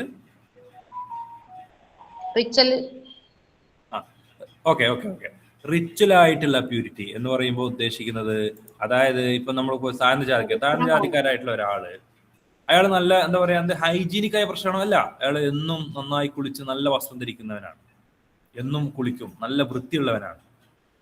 അപ്പോൾ അതാണോ ഇവിടെ വൃത്തി ഉദ്ദേശിക്കുന്നത്? ആ വൃത്തിയല്ല, മറിച്ച് അയാളെ തൊടുന്നത് തന്നെ എന്താണ്? പൊല്യൂഷനാണ്, അല്ലെങ്കിൽ എന്താണ്, അശുദ്ധിയാണ് എന്നുള്ളതാണ്. ഓക്കെ, ഈ ശുദ്ധിയും അശുദ്ധിയും റിച്വൽ ആയിട്ടുള്ളതാണ്. ഓക്കെ, അപ്പോ ഒരു ബ്രാഹ്മിനായിട്ട് ആള് എന്താ പറയാ, തീരെ കുളിക്കാത്ത ഒരാളാണ്, തീരെ വൃത്തിയില്ല എന്ന് വിചാരിച്ച് അയാള് അശുദ്ധിയാവും? ഇല്ല, അയാൾ അശുദ്ധിയാവുന്നില്ല. ഓക്കെ, അശുദ്ധി എന്ന് ഉദ്ദേശിക്കുന്നത് റിച്വൽ ആയിട്ടുള്ള ഒരു അശുദ്ധി, റിച്വൽ ആയിട്ടുള്ള ഒരു പ്യൂരിറ്റി. ഓക്കെ, അപ്പൊ അതാണ് നമ്മൾ മനസ്സിലാക്കുന്നത്. ഇത് ശരിക്കും പറയുകയാണെങ്കിൽ നമ്മുടെ ഐഡിയ ഓഫ് എന്താ പറയാ, നമുക്ക് വൃത്തിയില്ലാത്തത് എന്നുള്ള കൺസെപ്റ്റുമായി ബന്ധപ്പെട്ടതല്ല. ഇത് വേറെ തരം വൃത്തിയും അശുദ്ധിയും ഒക്കെയാണ്. അതായത് റിച്വൽ ആയിട്ടുള്ള ഒരു വിശ്വാസപരമായിട്ടുള്ള ഒരു വൃത്തിയും പൊല്യൂഷനൊക്കെ രീതി. അപ്പൊ അതാണ് ഇതിന്റെ ഒരു ഹൈറാർക്കിയുടെ അടിസ്ഥാനം എന്ന് പറയുന്നത്. ഓക്കെ, മറ്റൊന്നാണ് എൻഡോഗമി എന്ന് പറഞ്ഞു, സ്വന്തം ജാതിയിൽ വിവാഹം ചെയ്യുക. അപ്പോൾ എല്ലാവരും സ്വന്തം ജാതിയിൽ വിവാഹം ചെയ്യും എന്ന് പ്രതീക്ഷിക്കപ്പെടുന്നുണ്ട്. ജാതി തമ്മിലുള്ള കല്യാണങ്ങളൊക്കെ ഉണ്ട്, പക്ഷെ പൊതുവെ അത് ഡിസ്കറേജ് ചെയ്യപ്പെടുന്നു. ഓക്കെ, അപ്പൊ എൻഡോഗമി നടന്നാൽ മാത്രമേ അവരുടെ ആ ഒരു ഓരോ ജാതിയുടെയും ഐഡന്റിറ്റി, കണ്ടിന്യൂറ്റി ഒക്കെ അവർക്ക് അത് സൂക്ഷിക്കാൻ കഴിയുള്ളൂ. കാരണം ആളുകൾ ജാതിമാർ വിവാഹം ചെയ്യുകയാണെങ്കിൽ അതിന്റെ പ്യൂരിറ്റി നഷ്ടമാവും. ആ പ്യൂരിറ്റി കൺസർവ് ചെയ്യാനാണ് സ്വന്തം ജാതിയിൽ നിന്ന് വിവാഹം ചെയ്യണമെന്നൊക്കെ അവർ വാശി പിടിക്കുന്നത്. ഓക്കെ, അപ്പോൾ ജാതിയുടെ ബൗണ്ടറി, ജാതിയുടെ അതിർവരമ്പുകളൊക്കെ നിർണ്ണയിക്കാൻ ഒക്കെ എന്താണ് ഈ എൻഡോഗമി അവരെ സഹായിക്കും. ഓക്കെ, അപ്പൊ ഈ ജാതി സിസ്റ്റം ഇങ്ങനെ നിലനിൽക്കാൻ ഏറ്റവും കൂടുതൽ ഹെൽപ്പ് ചെയ്യുന്നത് എൻഡോഗമിയാണെന്നുള്ളതാണ്. ഓക്കെ, അപ്പൊ ഞാൻ നിങ്ങളോട് ഒരു ചോദ്യം ചോദിക്കാണ്, ഇപ്പോഴും ഈ ജാതി സമ്പ്രദായം ഉണ്ടോ? എന്താ നിങ്ങളുടെ അഭിപ്രായം? ഇപ്പൊ നമ്മൾ ആധുനിക സമൂഹക്കായി ഒരുപാട് മാറ്റങ്ങൾ വന്നു, ആളുകൾക്ക് ഒരുപാട് മാറി, ആൾക്ക് വിദ്യാഭ്യാസം കിട്ടി, ആൾക്ക് ജോലി കിട്ടി, സാമ്പത്തികമായി നമ്മൾ മുന്നോക്കം ഒരുപാട് പുരോഗതി പ്രാപിച്ചു. അപ്പോൾ ഇപ്പോൾ ജാതി ഇല്ലേ? ജാതി ഉണ്ടോ? ഉണ്ട്. പിന്നെ വേറെ അഭിപ്രായപ്പെടുന്നത്? റഷീദ, പ്രിയ ഒക്കെ ഒരു റെസ്പോണ്ട് ചെയ്തിന്, വേറെ ആരെങ്കിലും റെസ്പോണ്ട് ചെയ്യോ? ഉണ്ട് സർ, നന്നായിട്ടുണ്ട്. ഓക്കെ, ഐഷ, ഫൈസ? ഉണ്ട് സാർ. ഉണ്ട്. Okay, Ranju P? ഉണ്ട് സാർ. ഉണ്ട്, എല്ലാവരും ഉണ്ട് എന്ന് പറയുന്നു. കാരണം നമ്മള് അത് അറിയണമെങ്കിൽ നമ്മൾ വെറുതെ മാട്രിമോണിയൽ സൈറ്റ് നോക്കിയാൽ മതി. PSC കാറ്റഗറി ഒക്കെ നോക്കുമ്പോൾ ഓക്കെ, അങ്ങനെ ഉണ്ട്. അത് പിന്നെ നമ്മളൊരു പ്രൊട്ടക്റ്റീവ് ഡിസ്ക്രിമിനേഷൻ ആണ്. ആളുകളെ ഈ വളരെ പിന്നാക്കം നിൽക്കുന്ന ജാതികളെ ഉയർത്തിക്കൊണ്ടുവരാണ് അങ്ങനെ ചെയ്യുന്നത്. പക്ഷെ നമ്മൾ ഈ പിന്നെ എന്താണ് നമ്മളെ മാട്രിമോണിയൽ സൈറ്റുകളുണ്ട്. ഇപ്പോൾ മാട്രിമോണിയൽ ആപ്പുകളൊക്കെ ഉണ്ട്. അല്ലെങ്കിൽ മാട്രിമോണിയൽ കൊണ്ട് പത്രത്തിലൊക്കെയുള്ള ഈ വിവാഹ കോളങ്ങളൊക്കെ നോക്കി കഴിഞ്ഞാൽ മനസ്സിലാവും.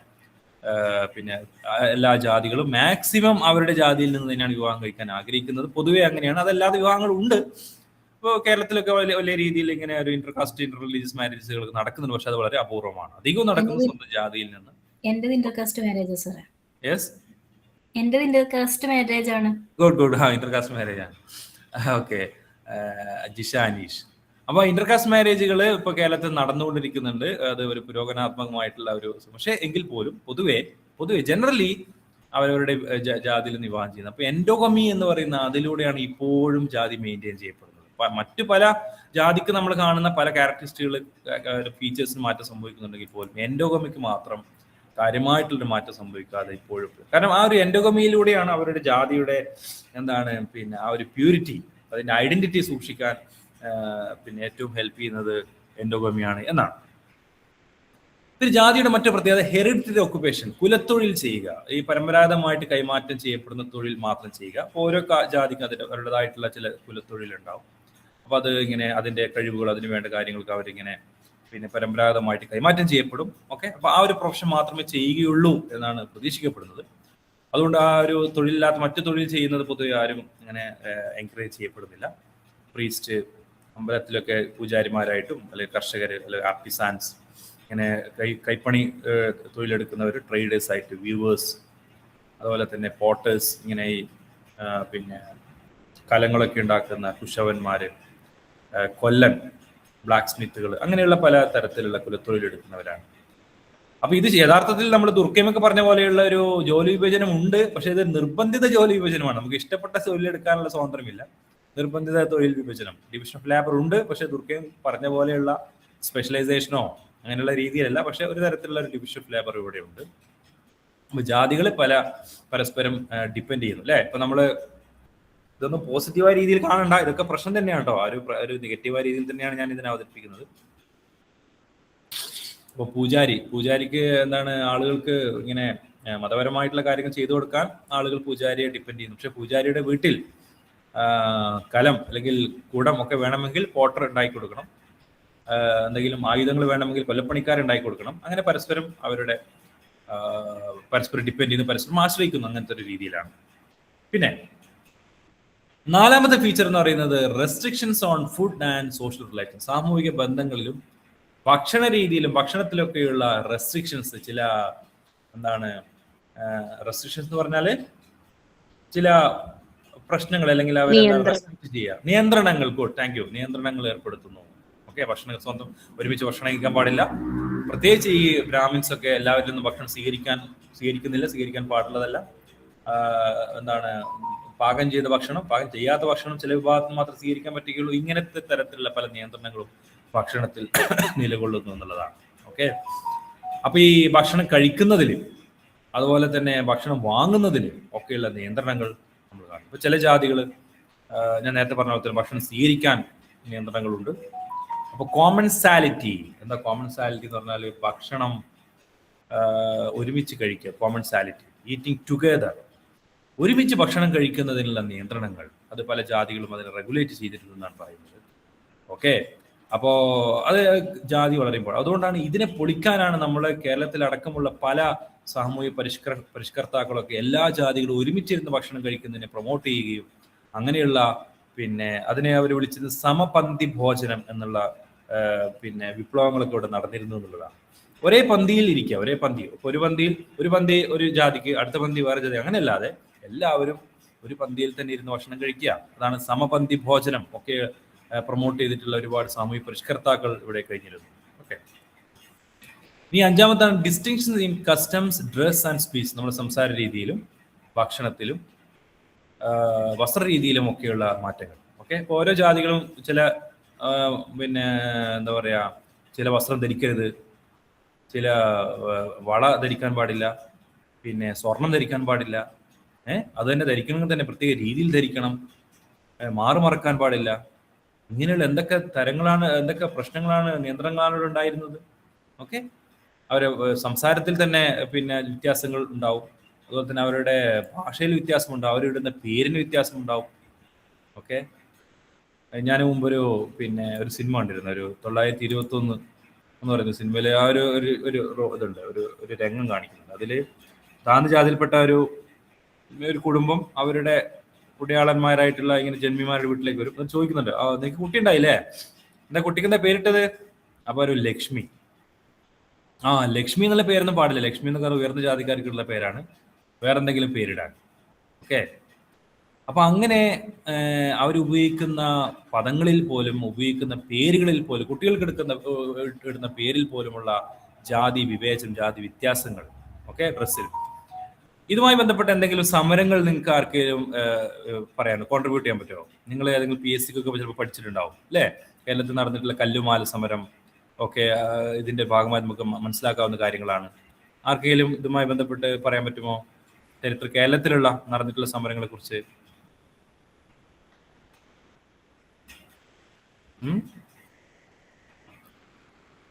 കല്ലുമാല, അതുപോലെ തന്നെ വള ധരിക്കുന്നതുമായി ബന്ധപ്പെട്ട സമരങ്ങള്. എന്താണ് അതെന്താണ്? മാറുമറക്കൽ സമരം. മാറുമറക്കാൻ പാടില്ല എന്ന് പറയുമ്പോൾ അതിൽ ധരിച്ചുകൊണ്ടുള്ള സമരങ്ങൾ നടന്നിരുന്നു. പിന്നെ കല്ലുമാല സമരം കേട്ടിരുന്നോ? എന്താണത്? കേട്ടിരുന്നു. അതായത് താഴ്ന്നജാതിക്കാർക്ക് സ്വർണങ്ങളോ അതുപോലുള്ള ആടയാഭരണങ്ങള് ധരിക്കാൻ വേണ്ടി പാടില്ല എന്ന് പറഞ്ഞുകൊണ്ട് കല്ലുമാല ധരിച്ചുകൊണ്ട് അത് തെരുവിലേക്ക് വലിച്ചെറിഞ്ഞുകൊണ്ട് പ്രതിഷേധിച്ച ഒരു സമരം. ധരിച്ചുകൊണ്ട് സമരം ചെയ്യാം അല്ലേ? അതെ. ഓക്കെ, അപ്പൊ അങ്ങനെയുള്ള ഒരുപാട് സമരങ്ങൾ നമ്മൾ കേരളം തന്നെ നമ്മൾ ഫേസ്. അപ്പൊ അതുകൊണ്ട് എന്താണ്, ഓരോ ജാതികളിൽ പ്രത്യേക ഡ്രസ്സ് മാത്രമേ ധരിക്കാൻ പാടുള്ളൂ. അപ്പൊ നമ്മൾ ഈ പിന്നെ എനിക്ക് എന്റെ ഓർമ്മ ശരിയാണെങ്കിൽ തെറ്റാണെന്ന് എനിക്കറിയില്ല, പിന്നെ നമ്മൾ ചട്ടമ്പി സ്വാമികൾ എന്നാണ് എനിക്ക് എന്റെ ഓർമ്മ. അദ്ദേഹത്തിന്റെ ഒരു രൂപം തന്നെ വലിയ തലയെക്കെട്ടൊക്കെ കെട്ടി ഉള്ള രൂപമാണ്. അപ്പൊ അതൊക്കെ ചില ആളുകൾക്ക് ധരിക്കാൻ പാടില്ല, അങ്ങനെയൊക്കെ ഉണ്ടായിരുന്നു. അപ്പൊ അതൊക്കെ ധിക്കരിച്ചുകൊണ്ട് അദ്ദേഹം എന്തെന്ന് വെച്ചാൽ ഇങ്ങനെ പിന്നെ തലയെക്കെട്ടൊക്കെ കെട്ടി ആ ഒരു ഡ്രസ്സിൽ സിറ്റിയിലേക്ക് പോയിരുന്നു എന്നാണ് പറയുന്നത്. അതുപോലെ തന്നെ വില്ലുവണ്ടി സമരം, ഇങ്ങനെ ചില ആളുകളൊന്നും ഈ വണ്ടി ഉപയോഗിക്കാൻ പാടില്ല, അപ്പൊ അതിനെ ചോദ്യം ചെയ്തുകൊണ്ട് വില്ലുവണ്ടി ഉപയോഗിക്കുക, എന്തൊക്കെയുണ്ട്. അപ്പൊ അതൊക്കെ നിങ്ങൾ ആ ഒരു ഡീറ്റെയിൽസ് നിങ്ങൾ PSCയിലൊക്കെ ചിലപ്പോൾ എല്ലാ PSC എക്സാമുകളിലും വരുന്ന ഒരു കാര്യത്തിൽ കേരളത്തിന്റെ റിഫോം മൂവ്മെന്റുകൾ, കേരളത്തിലുള്ള നടത്തിലുള്ള സമരങ്ങളും പിന്നെ എന്താ പറയാ കേരളത്തിൽ നടന്നിട്ടുള്ള ജാതി വിരുദ്ധ സമരങ്ങളൊക്കെ സഹോദരൻ അയ്യപ്പൻ, കറുപ്പൻ ഒക്കെ നമ്മൾ കേട്ട പണ്ഡിറ്റ് കറുപ്പൻ, സഹോദരൻ അയ്യപ്പൻ ഒക്കെ പിന്നെ എന്താണ് ഈ വിഷയത്തിൽ. അപ്പോൾ നമ്മൾ ശ്രീനാരായണ ഗുരു, അതുപോലെ തന്നെ പൊയ്കയിൽ അപ്പച്ചനൊക്കെ നമ്മൾ ഓർത്തിരിക്കുന്ന പേരുകളാണ്. ശ്രീനാരായണ ഗുരുവിന്റെ പേര് നമ്മൾ പറയേണ്ട ആവശ്യമില്ല, ജാതീയതയ്ക്കെതിരെ ഇത്രമാത്രം പോരാടിയ ഒരു മഹത് വ്യക്തി. അതുകൊണ്ട് നിങ്ങൾക്ക് അറിയുന്ന വിഷയങ്ങൾ. അപ്പൊ അതുകൊണ്ട് ഈ വസ്ത്രരീതിയിലും സംസാരത്തിലും ഉപയോഗിക്കുന്ന പദങ്ങളിലും ഭാഷയിലും അപ്പിയറൻസിലും ആറ്റിറ്റ്യൂഡിലും എന്ന് വേണ്ട എല്ലാ മേഖലയിലും ഈ ജാതി ഡിഫറൻസുകൾ മെയിൻറ്റെയിൻ ചെയ്യപ്പെടുന്നു എന്നുള്ളത് അത് അതിലൊരു പ്രത്യേകത. മറ്റൊന്നാണ് civil and religious disabilities and privileges. മതപരമായിട്ട് ഒരു പൗരന് കിട്ടേണ്ട ഒരുപാട് അവകാശങ്ങൾ നിഷേധിക്കപ്പെടുന്നു. ഈ ജാതിയുമായി ബന്ധപ്പെട്ട ചില നിഷേധങ്ങൾ. ഓക്കെ, ചില റോഡ് കയറാൻ പാടില്ല, ചില റോഡിൽ കയറാൻ പാടില്ല, അമ്പലത്തിലേക്ക് തീരെ പ്രവേശനമില്ല, എന്നാൽ അമ്പലത്തിലേക്ക് നയിക്കുന്ന റോഡിലും തന്നെ ഉപയോഗിക്കാൻ പാടില്ല. പബ്ലിക് റോഡ് ഉപയോഗിക്കാൻ പാടില്ല ഇത്തരത്തിലുള്ള കാര്യങ്ങൾ. അല്ലെങ്കിൽ താഴ്ന്ന ജാതി ഉപയോഗിച്ച ആ ഒരു എന്താ പറയാ പിന്നെ പാത്രങ്ങൾ തന്നെ നശിപ്പിച്ച് കളയാം. താഴ്ന്ന ജാതിക്കാരെങ്ങാനും ഉയർന്ന ജാതിക്കാർ ഉപയോഗിക്കുന്ന കിണറിൽ നിന്ന് വെള്ളമെടുത്താൽ ആ കിണർ തന്നെ മൂടിക്കളയുന്ന ഒരുപാട് പ്രശ്നങ്ങളൊക്കെ. അപ്പൊ ഇതാണ് സിവിൽ ആൻഡ് റിലീജിയസ് ഡിസാബിലിറ്റി എന്ന് പറയുന്നത്. അപ്പോൾ ഉയർന്ന ജാതിക്കാർക്ക് എല്ലാം പിന്നെ വിദ്യാഭ്യാസം കിട്ടുന്നു, അവർക്ക് മതപരമായിട്ടുള്ള അമ്പലത്തിൽ കയറാം. ഒരുപാട് താഴ്ന്ന ജാതിക്കാർക്കോ ക്ഷേത്രപ്രവേശനം നിഷേധിക്കപ്പെടുന്നു, പിന്നെ പബ്ലിക് പ്ലേസുകൾ നിഷേധിക്കപ്പെടുന്നു, അവര് പിന്നെ റോഡിൽ പ്രവേശിക്കാൻ പാടില്ല. അപ്പൊ അങ്ങനെയുള്ള പ്രശ്നങ്ങൾക്കെതിരെ നടന്നിട്ടുള്ള സമരങ്ങളാണ്. ആർക്കെങ്കിലും പറയാൻ പറ്റുമോ? ക്ഷേത്രപ്രവേശനത്തിന് വേണ്ടി, അതുപോലെ തന്നെ പബ്ലിക് റോഡ് ഉപയോഗിക്കുന്നതിന് വേണ്ടി നടത്തിയിട്ടുള്ള സമരങ്ങൾ ഏതെങ്കിലും കേരളത്തിൽ? വൈക്കം സത്യാഗ്രഹം. ഗുഡ്, അതൊന്നാണ്. പിന്നെ ഗുരുവായൂർ സത്യാഗ്രഹം. ഓക്കെ. വൈക്കം സത്യാഗ്രഹം വളരെ അറിയപ്പെട്ടുള്ള സത്യാഗ്രഹങ്ങൾ. അപ്പൊ അങ്ങനെയുള്ള പിന്നെ മൂവ്മെന്റുകളൊക്കെ റോഡ് ഉപയോഗിക്കാൻ വേണ്ടി അല്ലെങ്കിൽ പൊതുവഴികൾ ഉപയോഗിക്കാനുള്ള അവകാശത്തിന് വേണ്ടിയൊക്കെ നടന്നിട്ടുള്ള സമരങ്ങളാണ്. അതിൽ പെടുന്ന സമരമാണ് എന്ന് എനിക്ക് കൃത്യമായിട്ട് ഓർമ്മയില്ല, അത് നോക്കേണ്ടി വരും. അതെ, അത് 1893 താഴ്ന്ന ജാതിക്കാർക്ക് പൊതുവഴികളിലൂടെ സഞ്ചരിക്കാനുള്ള അവകാശം നിഷേധിച്ചതിനെതിരെ അയ്യങ്കാളി നടത്തിയ സമരമല്ലേ അത്? ഓക്കെ, അത് കൃത്യമായിട്ട് എനിക്ക് ഓർമ്മയില്ല, നോക്കിയിട്ട് പറയട്ടെ. എന്ന് എന്റെ ഓർമ്മ വെച്ച് ഞാൻ പറഞ്ഞതാണ്. ഓക്കെ. അപ്പോൾ പക്ഷെ ഗുരുവായൂർ സത്യാഗ്രഹവും വൈക്കം സത്യാഗ്രഹവും ഈ വിഷയവുമായി ബന്ധപ്പെട്ട് നടത്തിയിട്ടുള്ള സമരങ്ങളാണ്. പൊതു അവകാശങ്ങൾക്ക് വേണ്ടി പൊതുവഴികൾ, അതുപോലെ തന്നെ അമ്പലം. അപ്പോൾ അങ്ങനെയുള്ള ഒരു പ്രശസ്തമായിട്ടുള്ള ക്ഷേത്രപ്രവേശന വിളംബരമൊക്കെ ഈ വിഷയവുമായി ബന്ധപ്പെട്ട് വന്നിട്ട് അത് കേട്ടിട്ടുണ്ടെങ്കിൽ ക്ഷേത്രപ്രവേശന വിളംബരം മഹാരാജാവ് നടത്തിയിട്ടുള്ള കേട്ടിട്ടില്ലേ? എങ്ങനെ? എന്താണ്? താഴ്ന്ന ജാതികൾക്ക് കൂടി ക്ഷേത്രപ്രവേശനം അനുവദിച്ചുള്ള വിളംബരങ്ങളൊക്കെ ഞാനിത് വിശദമായിട്ട് പറയുന്നതാണ്. നിങ്ങൾ ജസ്റ്റ് പിന്നെ എക്സാം ഒക്കെ ഇതിൽ ഒരു എസ് ഒക്കെ വരികയാണെങ്കിൽ സമയമുണ്ടെങ്കിൽ ഈ വിഷയവുമായി ബന്ധപ്പെട്ടൊക്കെ എഴുതാവുന്നതാണ്. നമ്മൾ SLM പറഞ്ഞ വിഷയം മാത്രമല്ല, ഇതുമായി ബന്ധപ്പെട്ട് നിങ്ങൾക്ക് എന്തൊക്കെ ഓർമ്മയുണ്ടോ അതൊക്കെ എഴുതാവുന്നതാണ് സമയമുണ്ടെങ്കിൽ. ഓക്കെ, 10 മാർക്കിന് ചോദ്യങ്ങളൊക്കെ വരികയാണെങ്കിൽ നമുക്ക് എഴുതാവുന്നതാണ്. അപ്പൊ അങ്ങനെ പിന്നെ എന്താ പറയുക, ഇത്തരത്തിലുള്ള 6 പ്രത്യേകതകളാണ് നമ്മൾ പറഞ്ഞിട്ടുള്ളത്. പിന്നെ ജാതിയുടെ പ്രത്യേകതകളൊക്കെ നിങ്ങൾ മനസ്സിലാക്കുക. ഓക്കെ. അപ്പോൾ ചില ജാതികൾക്ക് മാത്രം വിദ്യാഭ്യാസം ലഭിക്കുന്നു, ചില ജാതികൾക്ക് വിദ്യാഭ്യാസം ലഭിക്കുന്നില്ല, അവർക്ക് പിന്നെ പ്രവേശനമില്ല അമ്പലത്തിലാണെങ്കിലും. ഇതൊക്കെ ഏറ്റവും കൂടുതൽ അനുഭവിച്ച ആളാണ് നമ്മുടെ അംബേദ്കർ, ബാബാ സാഹേബ് അംബേദ്കർ. അതുകൊണ്ടാണ് അദ്ദേഹം ജാതിക്ക് വേണ്ടി സമരം നയിച്ചതും ഒക്കെ. എന്താ പറയുക, അദ്ദേഹത്തിന്റെ നമ്മളെ ഈ പിന്നെ മമ്മൂട്ടി അഭിനയിച്ചിട്ടുള്ള ഒരു സിനിമയുണ്ട്, ബാബാ സാഹേബ് അംബേദ്കർ. ആ സിനിമ കണ്ടാൽ തന്നെ മനസ്സിലാവും. വെള്ളം ചോദിച്ചാൽ വെള്ളം കൊടുക്കില്ല, കാരണം വെള്ളം കുടിച്ചു കഴിഞ്ഞാൽ പിന്നെ ആ ഗ്ലാസ് ഒഴിവാക്കേണ്ടി വരും. ഓക്കെ. അപ്പോൾ അതുപോലെ തന്നെ അങ്ങനെ ഒരുപാട് പ്രശ്നങ്ങൾ അദ്ദേഹം അനുഭവിച്ചിരുന്നു. അപ്പോൾ അതൊക്കെ സിവിൽ ആൻഡ് റിലീജിയസ് ഡിസാബിലിറ്റീസ് ആണ് കാണിക്കുന്നത്. പിന്നെ ഇവിടെ റോൾ ഓഫ് കാസ്റ്റ് പഞ്ചായത്ത്, ഇത് നമ്മൾ കാണേണ്ട ഒരു കാര്യമാണ്. ഓരോ ജാതിക്കും അവരുടേതായിട്ടുള്ള ചില കൗൺസിലും അവരുടെ പ്രശ്നങ്ങൾ തീർക്കാനുള്ള പഞ്ചായത്ത് നമ്മൾ എന്തായാലും പറഞ്ഞിരുന്നു, അതൊക്കെ ഉണ്ടായിരുന്നു. അവരുടെ പ്രശ്നങ്ങൾ തീർക്കുക, തർക്കങ്ങൾ തീർക്കുക. അതുകൊണ്ട് അവർ ചില നോംസ് റെഗുലേഷൻസ് ഒക്കെ അവർ എൻഫോഴ്സ് ചെയ്തിരുന്നു. ആരെങ്കിലും ഈ ജാതി നിയമങ്ങൾ വയലേറ്റ് ചെയ്യുകയാണെങ്കിൽ അത് വലിയ ഒരു ശിക്ഷ നടപ്പിലാക്കുന്ന രീതിയിലേക്ക് വന്നിരുന്നു. അപ്പം അങ്ങനെ ആരെങ്കിലുമൊക്കെ വയലേറ്റ് ചെയ്യുകയാണെങ്കിൽ അവരെ സമുദായത്തിൽ നിന്ന് പുറത്താക്കുക, ഭ്രഷ്ട് കൽപ്പിക്കുക, എക്സ് കമ്മ്യൂണിക്കേഷൻ നടത്തുക, ജാതിയിൽ നിന്ന് പുറത്താക്കുക. അത് അത്തരം കാര്യങ്ങളൊക്കെ ഉണ്ടായിരുന്നു. അപ്പോൾ അവർ കല്യാണങ്ങൾ, അതുപോലെ തന്നെ ഭക്ഷണം, അതുപോലെ തന്നെ പിന്നെ മറ്റ് സാമൂഹിക പെരുമാറ്റങ്ങളൊക്കെ നിയന്ത്രിക്കുന്ന കാസ്റ്റ് പഞ്ചായത്തുകൾ ഉണ്ടായിരുന്നു. അപ്പൊ കാസ്റ്റുമായി ബന്ധപ്പെട്ട്, ജാതിയുമായി ബന്ധപ്പെട്ട ഇത്തരത്തിലുള്ള നിയമങ്ങൾ ഉണ്ടെന്ന് മാത്രമല്ല, ഈ നിയമങ്ങൾ നടപ്പിലാക്കുന്ന ചില പഞ്ചായത്തുകളും ഉണ്ടായിരുന്നു എന്നാണ് നമ്മൾ കാണേണ്ട കാര്യം. ഇപ്പൊ ജാതിയുമായി ബന്ധപ്പെട്ട കാര്യം നമ്മൾ പറഞ്ഞു. മറ്റൊന്നാണ് സോഷ്യൽ ക്ലാസ്സുകൾ. ക്ലാസ്, ജാതിയുടെ നേരെ വിരുദ്ധമാണ് ക്ലാസ് എന്ന കൺസെപ്റ്റ്. ക്ലാസ് എന്ന് പറയുന്നത് നമുക്കറിയാം, ഒരേ രീതിയിൽ ഒരേ സാമ്പത്തികമായി പിന്നെ ഒരേ സാമ്പത്തിക നിലയുള്ളവർ, ഒരേ സോഷ്യൽ സ്റ്റാറ്റസ് ഉള്ളവർ, ഓക്കെ, ജന്മനാ ലഭിക്കുന്നതല്ല, മറിച്ച് എന്താണ്, നമ്മൾ എത്ര പണമുണ്ട്, അതുപോലെ തന്നെ നമ്മുടെ വരുമാനം, നമ്മുടെ വിദ്യാഭ്യാസം, നമ്മുടെ ജോലി, നമ്മുടെ ജീവിത രീതി, ഇതിലൂടെയൊക്കെ നമുക്ക് കിട്ടുന്ന ഒരു സ്റ്റാറ്റസ് ആണ് ക്ലാസ് എന്ന് പറയുന്നത്. അത് ഓപ്പൺ സിസ്റ്റമാണ്. ഇപ്പൊ ഇന്നത്തെ അല്ലെ, നമ്മൾ ഒരു ഇതിൽ പറയുന്ന പോലെ ഇന്നത്തെ മന്നവൻ നാളത്തെ പാമരൻ എന്നൊക്കെ പറയുന്നുണ്ടല്ലോ അല്ലേ? എന്താണ് ആ പാട്ട്? ഇന്നത്തെ പണക്കാരൻ നാളത്തെ പാവപ്പെട്ടവനും ഭവാൻ. ഓക്കെ, എന്ന പോലെ തന്നെ ഇന്നത്തെ മന്നവൻ നാളത്തെ പാമരൻ എന്നൊക്കെ പറയും. അപ്പോൾ ഇന്ന് ഒരു പാവപ്പെട്ടവനോ, പക്ഷെ അവന് 5 കോടി ലോട്ടറി അടിച്ചു അല്ലെങ്കിൽ 25 കോടി ലോട്ടറി അടിച്ചാൽ അവനെന്താ ഹയർ ക്ലാസ് ആയിട്ട് മാറി, ഹയസ്റ്റ് ക്ലാസ് ആയിട്ട് മാറി. അപ്പൊ ഒരു പെട്ടെന്നാണ്, ഓപ്പൺ ആണ്, നമുക്ക് എപ്പോഴും മാറാം. അല്ല ഇന്നത്തെ ഇപ്പൊ ഇന്ന് വലിയൊരു പണക്കാരനാണ്, പക്ഷെ എല്ലാം നഷ്ടപ്പെട്ടു, എല്ലാം എന്താ പറയാ പിടിച്ചോണ്ട് പോയി. അപ്പൊ പാമരനായിട്ട് മാറി. അപ്പൊ നാളെ എന്തായി മാറി? അവന് ലോവർ ക്ലാസ് ആയിട്ട് മാറി. ഇപ്പൊ ക്ലാസ് എന്ന് പറയുന്നത് ഓപ്പൺ സിസ്റ്റമാണ്. എപ്പോഴും ആളുകൾക്ക് അങ്ങോട്ടും ഇങ്ങോട്ടൊക്കെ മാറാം. അല്ലെങ്കിൽ നിങ്ങൾക്ക് നല്ലൊരു ജോലി കിട്ടി, അപ്പൊ നിങ്ങൾക്ക് ജോലി കിട്ടുന്നതനുസരിച്ച് നിങ്ങൾ സ്റ്റാറ്റസ് മാറുന്നു, ക്ലാസ് മാറുന്നു. അല്ലെങ്കിൽ എന്താണ്, നിങ്ങൾക്ക് നല്ലൊരു പെട്ടെന്നൊരു ലോട്ടറി അടിച്ചു, അല്ലെങ്കിൽ നിങ്ങൾക്ക് എന്താ പറയാ ഒരു വിദ്യാഭ്യാസം, നിങ്ങളൊരു ഡിഗ്രിക്കാരിയായി, നാളെ നിങ്ങൾ പി ജിക്കാരിയാവുന്നു, മറ്റേ നിങ്ങൾ പിന്നെന്താണ് PhD കാരിയായി, അല്ലെങ്കിൽ വേറെ എന്തെങ്കിലും വിദ്യാഭ്യാസ ക്വാളിഫിക്കേഷൻ കിട്ടുന്നു. ക്വാളിഫിക്കേഷൻ കിട്ടുന്നതനുസരിച്ച് നമ്മൾ ക്ലാസ് മാറും. അപ്പോൾ ക്ലാസ് ഈസ് ഓപ്പൺ സിസ്റ്റം. പക്ഷെ ജാതി അങ്ങനല്ല. നിങ്ങൾ ഇനി എത്ര പണക്കാരനാണെങ്കിലും, നിങ്ങൾ എത്ര വിദ്യാഭ്യാസം കിട്ടിയാലും, നിങ്ങൾ PhD തന്നെ നേടിക്കഴിഞ്ഞാലും താഴ്ന്ന ജാതിക്കാർക്ക് ആ താഴ്ന്ന ജാതി എന്നുള്ള രീതിയിലാണ് പൊതുവെ പരിഗണിക്കപ്പെടുന്നത്. ഇപ്പൊ മാറ്റം സംഭവിക്കുന്നുണ്ട്, പക്ഷെ ജാതിയിൽ മാറ്റം സംഭവിക്കുന്നില്ല. പക്ഷെ ഇവിടെ അതല്ല. ക്ലാസ് എന്ന് പറയുന്നത് മാറ്റം സംഭവിക്കുന്നു. ഓക്കെ, വിദ്യാഭ്യാസത്തിലൂടെ, ഓക്കുപേഷനിലൂടെ ഒക്കെ മാറ്റം. അതാണ് ക്ലാസിന്റെ പ്രത്യേകത. അപ്പൊ അതാണ് സോഷ്യൽ ക്ലാസിന്റെ പ്രത്യേകതകൾ എന്ന് പറയുന്നത്. അച്ചീവ്ഡ് സ്റ്റാറ്റസ് ആണ്. നിങ്ങൾ ഒരു സെക്കൻഡ് സെമസ്റ്റർ മുതലേ പഠിക്കുന്നതാണോ ഞാൻ കൂടുതൽ വിശദീകരിക്കുന്നത്. അച്ചീവ് നിങ്ങൾക്ക് നേടിയെടുക്കാം. ഓക്കെ, ജാതിയോ അസ്ക്രൈബ്ഡ് സ്റ്റാറ്റസ് ആയിരുന്നു. നിങ്ങൾ നേടിയെടുക്കുന്നതല്ല, നിങ്ങൾക്ക് ജന്മന നിങ്ങൾക്ക് ലഭിക്കുന്നതാണ്. നിങ്ങൾ അധ്വാനം കൊണ്ടോ നിങ്ങൾ സമ്പാദിച്ചുകൊണ്ടോ ഒന്നുമല്ല നിങ്ങൾക്ക് കിട്ടുന്നത്. ഒരു ബ്രാഹ്മണനാവുന്നത്, നമ്പൂതിരി ആവുന്നത് ഒക്കെ അവന് ജന്മന കിട്ടുന്നതാണ്. അല്ല അവന്റെ എന്തെങ്കിലും സമ്പാദ്യം കൊണ്ടോ അവന്റെ കഷ്ടപ്പാട് കൊണ്ടോ കഠിനാധ്വാനം കൊണ്ടോ ഒന്നുമല്ല. പക്ഷെ ക്ലാസ് എന്ന് പറയുന്നത് അച്ചീവ്ഡ് സ്റ്റാറ്റസ് ആണ്. നിങ്ങൾ നന്നായി ജോലി ചെയ്താൽ നിങ്ങൾക്ക് കൂടുതൽ കിട്ടും. ഓക്കെ, അല്ലെങ്കിൽ നിങ്ങൾ നന്നായിട്ട് പഠിക്കുകയാണെങ്കിൽ നിങ്ങൾക്ക് നല്ല സ്റ്റാറ്റസ് ലഭിക്കും എന്നുള്ളതാണ്. ഓക്കെ, അപ്പോൾ അതിലൂടെ നമുക്ക് സോഷ്യൽ മൊബിലിറ്റി കിട്ടുന്നു. മതപരമായിട്ടുള്ള പ്രത്യേകിച്ച് റെസ്ട്രിക്ഷൻസ് ഒന്നുമില്ല. ഓക്കെ, വ്യത്യസ്തമായിട്ടുള്ള ക്ലാസ്സുകൾ, റിലീജിയൻസ്, എത്നിക് ഗ്രൂപ്പ്സുകളൊക്കെ ഒരേ ക്ലാസ്സിൽ നമുക്ക് കാണാൻ കഴിയും. അവരുടെ ജീവിത രീതി, നിങ്ങൾ നല്ല കാർ മേടിക്കുമ്പോൾ ചിലപ്പോൾ ക്ലാസ് മാറും. അതിനിപ്പോൾ ഒരു പിന്നെ എന്താണ്, നിങ്ങൾ EMI-യിലൊക്കെ ഒരു കാർ എടുക്കുകയാണെങ്കിലും, കടം വാങ്ങി ഒക്കെ നിങ്ങൾ നല്ലൊരു കാറൊക്കെ വാങ്ങി, അല്ലെങ്കിൽ നല്ലൊരു വണ്ടിക്ക് വാങ്ങുകയാണെങ്കിൽ നിങ്ങൾ സമൂഹത്തിനിടയിൽ നിങ്ങളൊരു പ്രത്യേക, നിങ്ങളിനി പാവപ്പെട്ടവനാണെന്ന് ആളുകൾ പറയില്ല. ഓക്കെ, നല്ലൊരു കാറൊക്കെ വാങ്ങി കഴിഞ്ഞാൽ പിന്നെ അവന് അത്യാവശ്യം കാറൊക്കെ ആയല്ലോ, അവന്റെ ജീവിതം മാറി എന്നുള്ള രീതി. ക്ലാസ് വ്യത്യാസം. അപ്പൊ നമ്മുടെ ലൈഫ് സ്റ്റൈൽ വളരെ ഇമ്പോർട്ടൻ്റ് ആണ്. നമ്മൾ വലിയ വീട് വെക്കുമ്പോൾ, നല്ലൊരു കാർ മേടിക്കുമ്പോൾ, അല്ലേ, ഒക്കെ നമ്മുടെ ലൈഫ് സ്റ്റൈൽ മാറുന്നതനുസരിച്ച്, അല്ലെങ്കിൽ നമ്മുടെ കൺസപ്ഷൻ പാറ്റേൺ മാറുന്നതിനനുസരിച്ചൊക്കെ ക്ലാസ് ഡിഫറൻസ് നമുക്കത് കാണാൻ കഴിയും.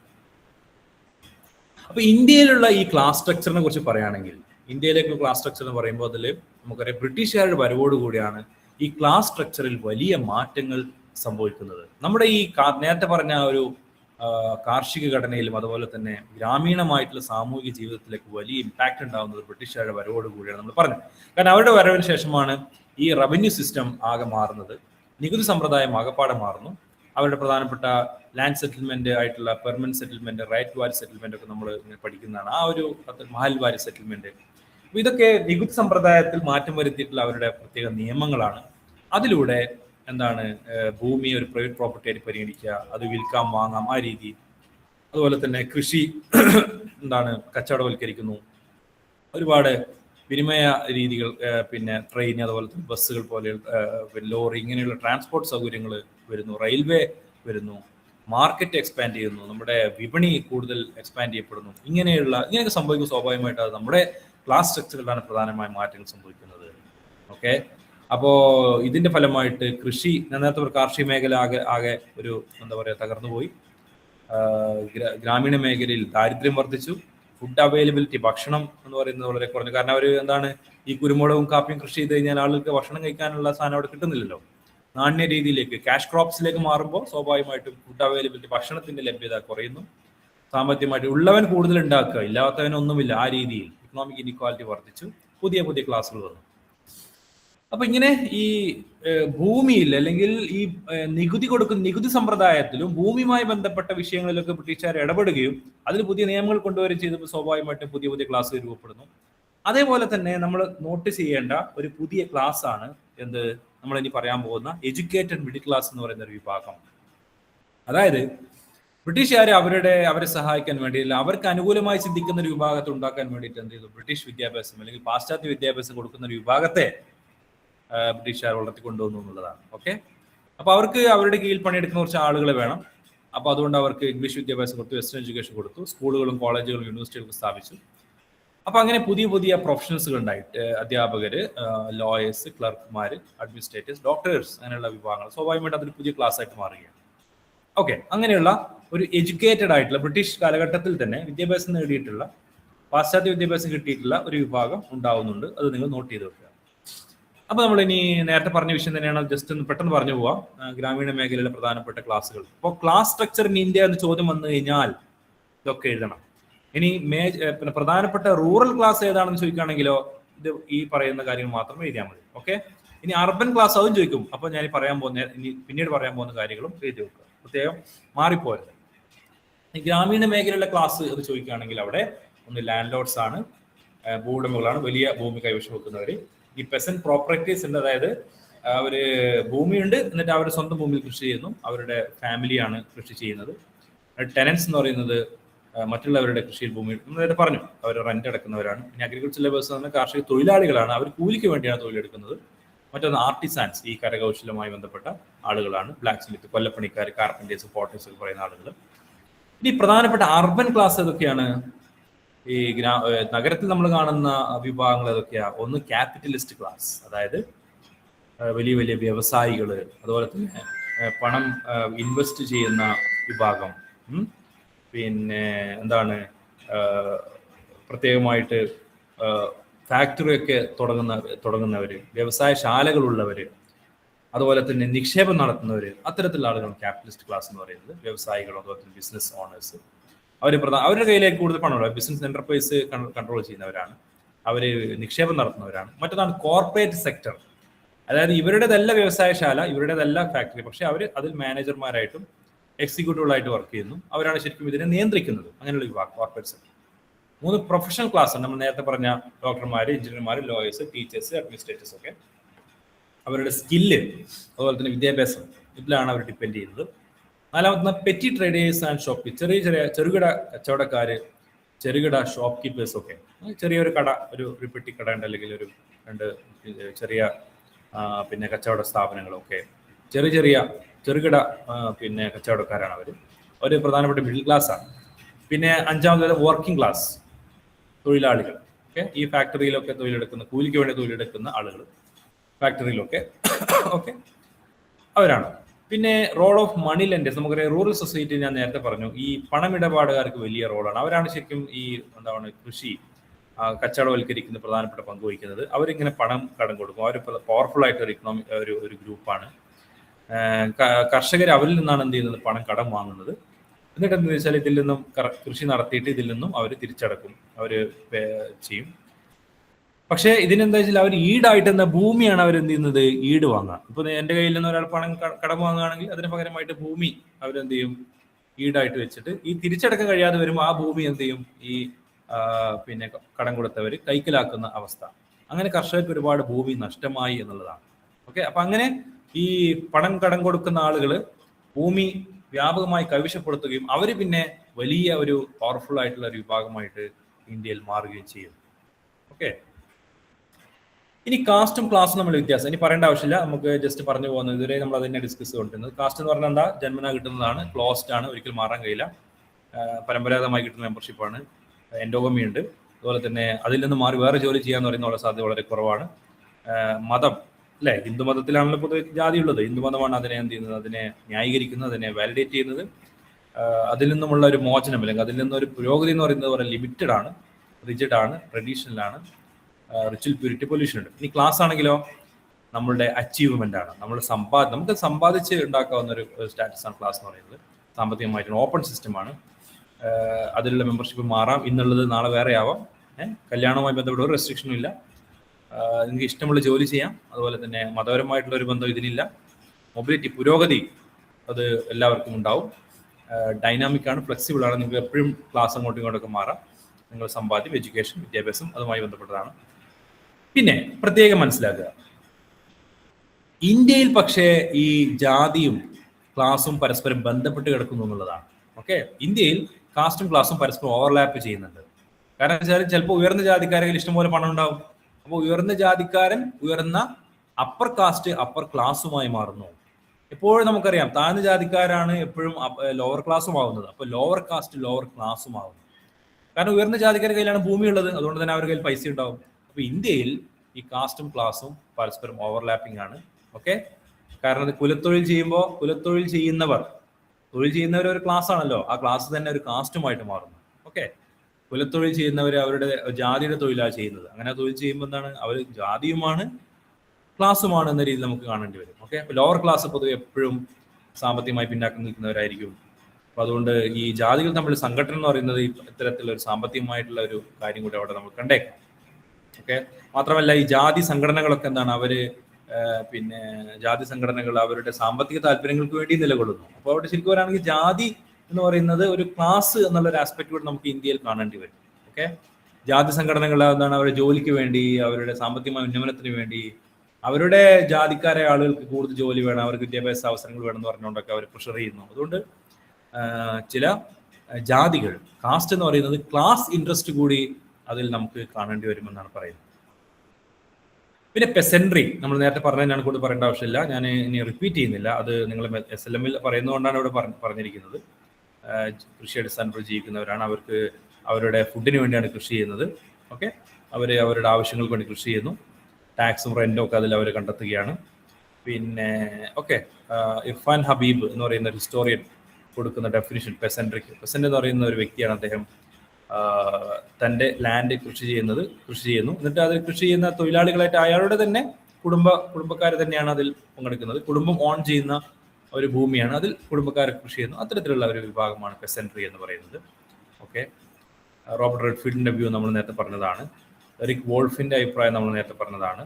ഓക്കെ, പിന്നെ അതുപോലെ തന്നെ പെസൻട്രിയുടെ പ്രത്യേകതകൾ, അഗ്രികൾച്ചറൽ ഒരു കാർഷിക രീതി പിന്തുടരുന്നവർ, ഫാമിലി ലേബർ ഡിപ്പെൻഡ് ചെയ്യുന്നു, ചെറിയ തരത്തിലുള്ള ഒരു വലിയ ഏക്കർ കണക്കിന് ഭൂമി കൃഷി ചെയ്യുന്ന രീതിയിലല്ല, ചെറുകിട രീതിയിലുള്ള കൃഷിയാണ് അവർ പൊതുവെ ചെയ്യുന്നത്. മെക്കാനൈസേഷൻ വളരെ കുറവായിരിക്കും, അതായത് ട്രാക്ടറുകൾ ഉപയോഗിക്കുക, അത്തരം കാര്യങ്ങൾ കുറവായിരിക്കും. ഭൂമിയുമായി ബന്ധപ്പെട്ട കാര്യങ്ങളാണ് അവർ. ട്രഡീഷണൽ ലൈഫ് സ്റ്റൈലാണ്. പൊതുവെ ഇവരുടെ ജീവിതം എന്ന് പറയുന്നത് വളരെ സാമ്പത്തികമായി ഒരുപാട് പ്രശ്നങ്ങൾ അനുഭവിക്കുന്നവരാണെന്നുള്ളതാണ്. ഓക്കെ, പിന്നെ പെസൻട്രി നമുക്കറിയാം, നമ്മുടെ ഇന്ത്യ അല്ലെങ്കിൽ നമ്മുടെ രാജ്യത്തിന്റെ നട്ടെല്ല് എന്ന് പറയുന്നത് ഗ്രാമവും ഗ്രാമീണ സമൂഹവും ഈ കാർഷിക സമൂഹങ്ങൾ തന്നെയാണ്. അവരാണ് നമ്മളെ അന്നദാതാക്കൾ നമ്മൾ പറയേണ്ടി വരും. നമ്മുടെ നഗരത്തിൽ വസിച്ചുകൊണ്ടിരിക്കുന്ന അല്ലെങ്കിൽ മറ്റൊരുപാട് വിഭാഗങ്ങൾക്ക് അന്നം കൊടുക്കുന്നത് ഈ അഗ്രികൾച്ചർ വിഭാഗം, അഗ്രികൾച്ചർ അല്ലെങ്കിൽ അഗ്രേറിയൻ ആയിട്ടുള്ള ആളുകളാണ്, പെസൻസ് ആണ് നമുക്ക്. കാരണം അങ്ങനെ നമ്മുടെ ഇന്ത്യയിൽ അല്ലെങ്കിൽ നമ്മുടെ ഇന്ത്യൻ സമൂഹത്തിൽ പെസൻട്രി അല്ലെങ്കിൽ കാർഷിക സമൂഹങ്ങൾക്ക് വലിയ പ്രാധാന്യമാണുള്ളത്. ആ പ്രാധാന്യം വിളിച്ചോന്ന കാര്യങ്ങൾ ഒന്നെന്ന് പറയുന്നത് അഗ്രികൾച്ചർ, കൃഷി നമ്മുടെ റൂറൽ ലൈഫിനെ അല്ലെങ്കിൽ ഗ്രാമീണ സമൂഹത്തിന്റെ ഏറ്റവും നട്ടെല്ലാണ്. അതാണ് അവരുടെ റൂറൽ ലൈഫിനെ തന്നെ തീരുമാനിക്കുന്നത് അഗ്രികൾച്ചറാണ് എന്ന് കാണാൻ കഴിയും. അതുപോലെ തന്നെ നമ്മുടെ സമ്പത്തിന്റെ അല്ലെങ്കിൽ നമ്മുടെ ദേശീയ സമ്പത്തിന്റെ സോഴ്സ് എന്ന് പറയുന്നത് കൃഷിയാണ്, പറയേണ്ട ആവശ്യമില്ല. അധികാരത്തിന്റെ സോഴ്സ് എന്ന് പറഞ്ഞാൽ അതും കൃഷി തന്നെയാണ്. കാരണം ലാൻഡ് ആണല്ലോ, ലാൻഡ് ഭൂമി കൈവശം വെക്കുക എന്ന് പറയുന്നതാണ് ഏറ്റവും പ്രധാനമായിട്ടുള്ളത്. അപ്പൊ നമുക്കറിയാം, നേരത്തെ സൂചിപ്പിച്ച ഇവിടെ നല്ല അധിക സമരങ്ങളും ഭൂമിക്ക് വേണ്ടിയുള്ള സമരങ്ങളാണ്. ഭൂമി പ്രധാനപ്പെട്ട ഒരു സോഴ്സ് ഓഫ് പവർ ആണ്, സോഷ്യൽ സ്റ്റാറ്റസ് ആണ്. കൂടുതൽ ഭൂമിയുള്ളവർ കൂടുതൽ സ്റ്റാറ്റസ് ലഭിക്കുന്നു. ഓക്കെ, അതുപോലെ തന്നെ സോഷ്യൽ സ്റ്റാറ്റിഫിക്കേഷൻ, ഓക്കെ, ഭൂമി അടിസ്ഥാനപ്പെടുത്തിയിട്ടുള്ള സോഷ്യൽ സ്റ്റാറ്റിഫിക്കേഷൻ നമുക്ക് കാണാൻ കഴിയുന്നു. മാത്രമല്ല പിന്നെ ഞാൻ നേരത്തെ സൂചിപ്പിച്ച പോലെ തന്നെ നമ്മുടെ ദേശീയ പ്രസ്ഥാനമാണെങ്കിലും സ്വാതന്ത്ര്യ സമര പ്രസ്ഥാനങ്ങളാണെങ്കിലും ഒക്കെ അതിൽ തുടക്കത്തിൽ അതിനെ സഹായിച്ചതും അല്ലെങ്കിൽ അതിന് ഏറ്റവും ബാക്ക് ബോണായി നിന്നിട്ടുള്ളത് കർഷക സമരങ്ങളാണ് എന്നുള്ളതാണ്. നമ്മൾ നേരത്തെ ഒരു കർഷക സമരത്തിന്റെ ഉദാഹരണം പറഞ്ഞു, ബീഹാറിൽ സംഭവിച്ചു. അപ്പൊ അങ്ങനെയുള്ള കർഷക സമരങ്ങൾ പ്രധാനമാണ്. ആ കർഷക സമരങ്ങൾക്കൊക്കെ പിന്തുണ കൊടുത്തിട്ടുള്ള വലിയൊരു വിഭാഗമാണ് കർഷകർ. മാത്രമല്ല കർഷകർ അനുഭവിച്ച പ്രശ്നങ്ങൾ, അവരനുഭവിച്ച കാർഷികമായിട്ടുള്ള പ്രശ്നങ്ങൾ, അതാണ് യഥാർത്ഥത്തിൽ ഈ വലിയ വലിയ വിപ്ലവങ്ങളിലേക്കും സമരങ്ങളിലേക്കും അത് പിന്നെ ഒരു ദേശീയ സ്വഭാവം വന്നിട്ട് ദേശീയ സമരങ്ങളെക്കൊക്കെ എത്തിച്ചത് പ്രധാനമായിട്ടും കർഷക സമരങ്ങളാണ് എന്ന് പറയാം. ഓക്കെ, അപ്പോ പല ജാതികളായിട്ട് പല പ്രദേശങ്ങളായിട്ട് വിഘടിച്ച് കിടന്നിരുന്ന ഈ കർഷകരെ, ഇന്ത്യൻ കർഷകരെ, കേരളത്തിലെ കർഷകർ, തമിഴ്നാട്ടിലെ കർഷകർ, കർണാടകയിലെ കർഷകർ, അന്ന് സംസ്ഥാനങ്ങളില്ല, പക്ഷെ എങ്കിൽ പോലും പല ദേശങ്ങളിലായിട്ട് പല ജാതികളായിട്ട് കിടന്ന കർഷകരൊക്കെ ഒറ്റ ഐഡന്റിറ്റി ആയിട്ട്, കിസാൻ എന്ന് പറയുന്ന ഒരൊറ്റ ഐഡന്റിറ്റി ആയിട്ട് ഒരുമിപ്പിക്കുകയും അവരെ ദേശീയ സമരത്തിലേക്ക് കൊണ്ടുപോകാനുമാണ് നമ്മുടെ ദേശീയ നേതാക്കൾ ശ്രമിച്ചത് എന്നുള്ളതാണ്. അപ്പൊ ജാതി അടിസ്ഥാനത്തിലും മതാടിസ്ഥാനത്തിലും പ്രാദേശിക അടിസ്ഥാനത്തിൽ വിഘടിച്ച് കിടന്നിരുന്ന വിഭാഗങ്ങളെ ഒരൊറ്റ കിസാൻ എന്ന് പറയുന്ന ഒരൊറ്റ ഐഡന്റിറ്റിയിലേക്ക് കൊണ്ടുവരികയും അവരെ സമരത്തിലേക്ക് കൊണ്ടുപോകാൻ സാധിക്കും. അപ്പൊ അങ്ങനെയുള്ള ഒരു കാർഷിക ഐക്യം, പെസന്റ് യൂണിറ്റി, അതാണ് കൊളോണിയൽ ഭരണത്തിനെതിരെയുള്ള പോരാട്ടത്തിന് പ്രധാനമായിട്ടും അതിനെ ശക്തിപ്പെടുത്തിയത് ഈ പെസന്റ് യൂണിറ്റി ആയിരുന്നു, കാർഷിക ഐക്യമായിരുന്നു എന്നുള്ളതാണ്. ഓക്കെ, അപ്പൊ അങ്ങനെയുള്ള ഒരു പെസന്റ് സോളിഡാരിറ്റി, കാർഷിക പിന്നെ എന്താണ് ഐക്യം, കർഷക ഐക്യം, പെസന്റ് സോളിഡാരിറ്റി, പെസന്റ് യൂണിറ്റി എന്ന് പറയുന്നത് അതാണ് യഥാർത്ഥത്തിൽ നമ്മുടെ സമരങ്ങളുടെയും പ്രത്യേകിച്ച് നമ്മുടെ ദേശീയ സമരങ്ങളുടെയൊക്കെ ഒരു പ്രധാനപ്പെട്ട ഒരു എന്താ പറയുക അതിൻ്റെ ഒരു പിന്നെ അതിനെ ശക്തിപ്പെടുത്തുന്ന മൂവ്മെന്റ് ആയിട്ട് മാറിയത്. ഒരുപാട് റാഡിക്കലായിട്ടുള്ള ഒരു ഭയങ്കര ഒരു തീവ്രമായി ചിന്തിക്കുന്ന തീവ്ര സ്വഭാവമുള്ള ഒരുപാട് റാഡിക്കൽ പെസന്റ് ലീഡേഴ്സ് ഒക്കെ ഉണ്ടായിരുന്നു. അപ്പോൾ അവരൊക്കെ സ്വാഭാവികമായിട്ട് അത് കൊളോണിയൽ ഭരണത്തിന് എതിരെ മാത്രമല്ല, അത് അവരുടെ ഒരു ക്ലാസ് കോൺഷ്യസ്നെസ് ആയിട്ടുള്ള അല്ലെങ്കിൽ എന്താ പറയാ ഒരു വർഗാടിസ്ഥാനത്തിലുള്ള ഒരു സമരത്തിലേക്കൊക്കെ കൊണ്ടുപോകാൻ ചില തീവ്ര കർഷക നേതാക്കളൊക്കെ ശ്രമിച്ചിട്ടുണ്ട്. അപ്പൊ എന്തായാലും ഈ പെസന്റ് മൊബിലൈസേഷൻ, കർഷകരുടെ ഈ മൂവ്മെന്റ്, അത് നമ്മുടെ ഇന്ത്യയുടെ സ്വാതന്ത്ര്യ സമര പ്രസ്ഥാനത്തിൽ പ്രധാനപ്പെട്ട ഒരു പങ്ക് വഹിച്ചിട്ടുണ്ട് എന്നാണ് നമുക്ക് കാണാൻ കഴിയുക.